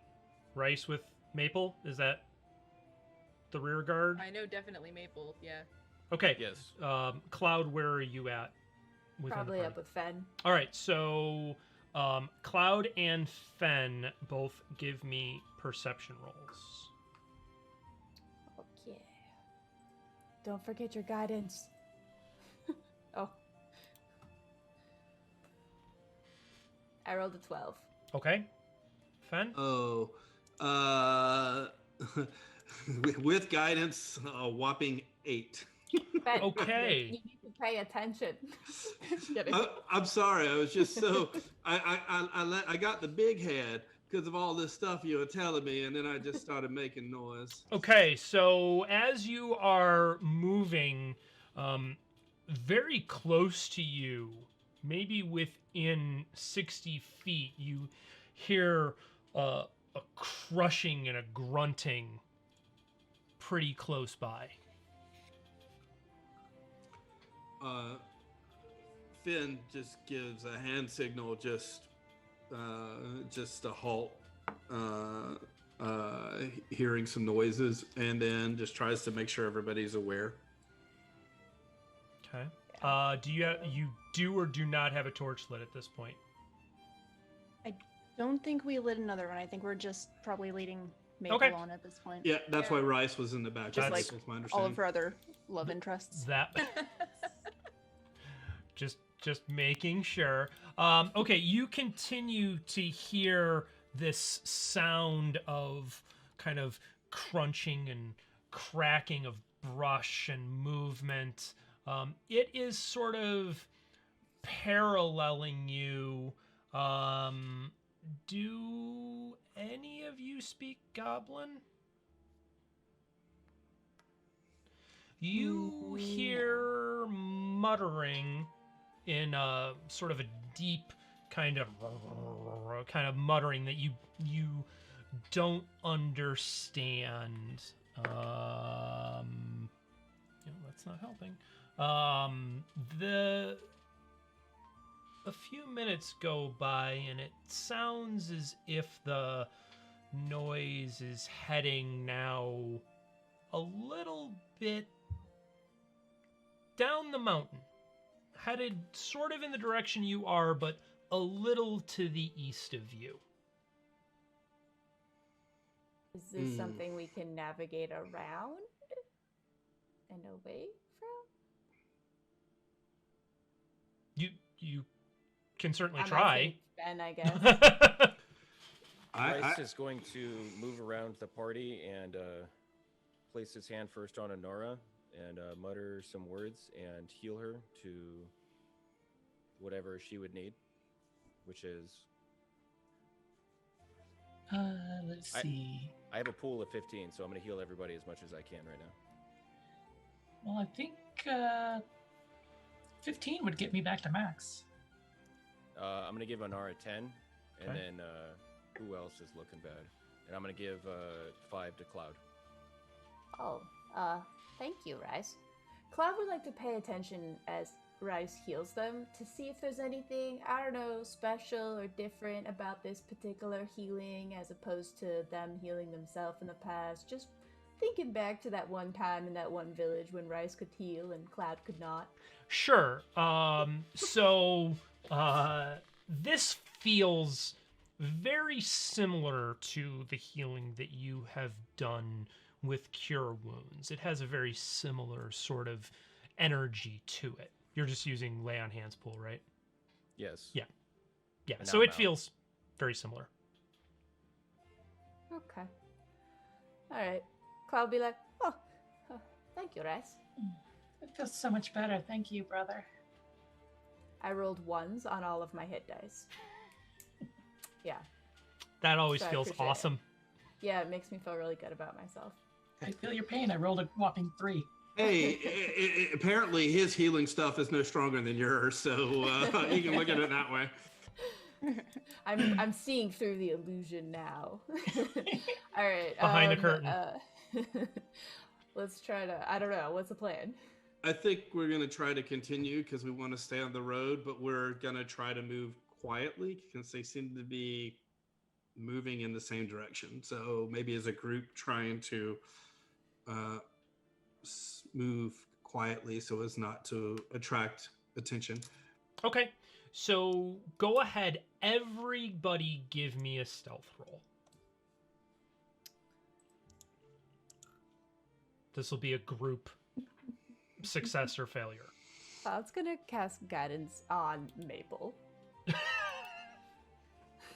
for this one, and pat Maple on the shoulder and be like, just like this, and try to show her. 16 for Cloud. Okay, 16 for Fenn. okay, 2 for Ahzyris. okay, 11 for Anara. okay, Rhys 3. okay. We're doing Maple, great. you're muted. Maple, you're I guess muted. I should have cast it on 14 for Ahzyris. Maple. I'm sorry, how much? 14. 14. Okay. So you continue to move, being wary, having heard this sound and knowing that whatever these individuals are, you continue to hear them. They're moving a little faster than you are and gaining some distance on you. You move till just about daybreak and manage to avoid them. at this point, you have come down most of the way out of the mountains. You're now back sort of into the kind of front range area where what you had experienced when you were at the mine. So it's that same sort of rolling front range area that you had come through on your way up into the mountains originally. You're not all the way down on the flat. Scanning the area as we're approaching daybreak, do I see any areas that are maybe somewhat like Rhys described that could maybe provide some good cover while still being somewhat out in the open? Give me a perception roll or a survival roll, your choice. Or an Rhys investigation roll. system? Yeah, sure. Do it with advantage. I believe in you, Fenn. That's an 18. Okay, so you see a couple of options. There are some small cave-like openings. They're not big by any stretch of the imagination, but they are big enough that it seems like you could get inside of them. And then there are a couple of sort of low gullies and whatnot that are a little more exposed, but they are depressions. Well, a couple options we have here. Do y'all feel like it's time for us to get a rest? I know we've been basically up for almost a full day. Anara is emphatically saying, yes, please. Yeah, Anara and Rhys, at this point, you have been up for about 36 hours. Okay. The cave, you said cave, did they lead somewhere, or is it just like a hole in the ground? Do you want to investigate them? Yes. Go ahead. Anara will assist. Okay. You can do it with advantage. Big 6. Okay, so going ahead and taking a look, the cave extends beyond your vision as you just poke your head in. It seems to be quiet, as far as you can tell. Rhys will look to Fenn and say, not next to this. All right, yeah, I agree. Let's I've had enough of caves for a good while, and we'll look for another area that's a little further. If it was the gully or whatever, is furthest away from the caves. Okay, easily done. You find some gully areas where you can rest. Cool. Ahzyris will cast alarm ritually around, hopefully, the top of the decline. Yeah, sure. Why not? Why not, And indeed? Anara's going to send up Bubo to keep guard and to let Anara know if anything's coming Okay, telepathically. easily done. Who's taking the first watch? Buds, I still have a little bit of anger left in me, and I actually got fully rested during our short rest, so I'd be willing to do the first one if everybody else just wants to hang out for a bit. I'll take Anara's not going to say anything. She's just going to climb in Yep. to whatever and take her rest. I'll take the last watch. Okay. So Maple is taking first watch. Ahzyris is taking second watch. Fenn is taking, did I say that right? First, second, third. Okay. Cloud, are you going to take a watch, or are you just going to sleep? I think that if it's covered, Cloud would like to just sleep. Okay. I imagine that Cloud's probably just gonna curl up next to Anara and just kind of silently cry a little bit, out of view of anyone else, because they were really scared, and this is also the dirtiest and they've ever been, and most hurt they've ever been. Sure. So, Yeah. but out of view of anyone, and then just fall asleep. Okay. Rhys, are you going to just crash? Are you going to take a watch or stagger with anybody? Rhys is going to tell everyone, take your watch next to me, and if something happens or you see anything, you need to wake me up so that I can make you vanish, so you can actually investigate what it is. Okay, bud. Sounds good. That sounds more than fair. Okay. And that is where we will end for this evening. So, thank you all for joining us. I would like to sort of thank my party for all the fights that they did not end up getting in, but I'll save those maps for another day. That's fine. Yeah, thank you everybody for jumping in. Thanks for the folks who followed, saw that we picked up some followers, saw that we picked up a couple of subscribers. Thank you all for that. As a reminder, we will be live on Twitch on Monday at 6 p.m. Eastern for our next Keeps and Conversations, chatting about D&D, tabletop gaming in general, and whatnot. And we will be here next Wednesday at 7 p.m. for our next adventure in Umbranthal. So thank you all for joining us this evening. We'll see y'all soon. Cheers. Thank you.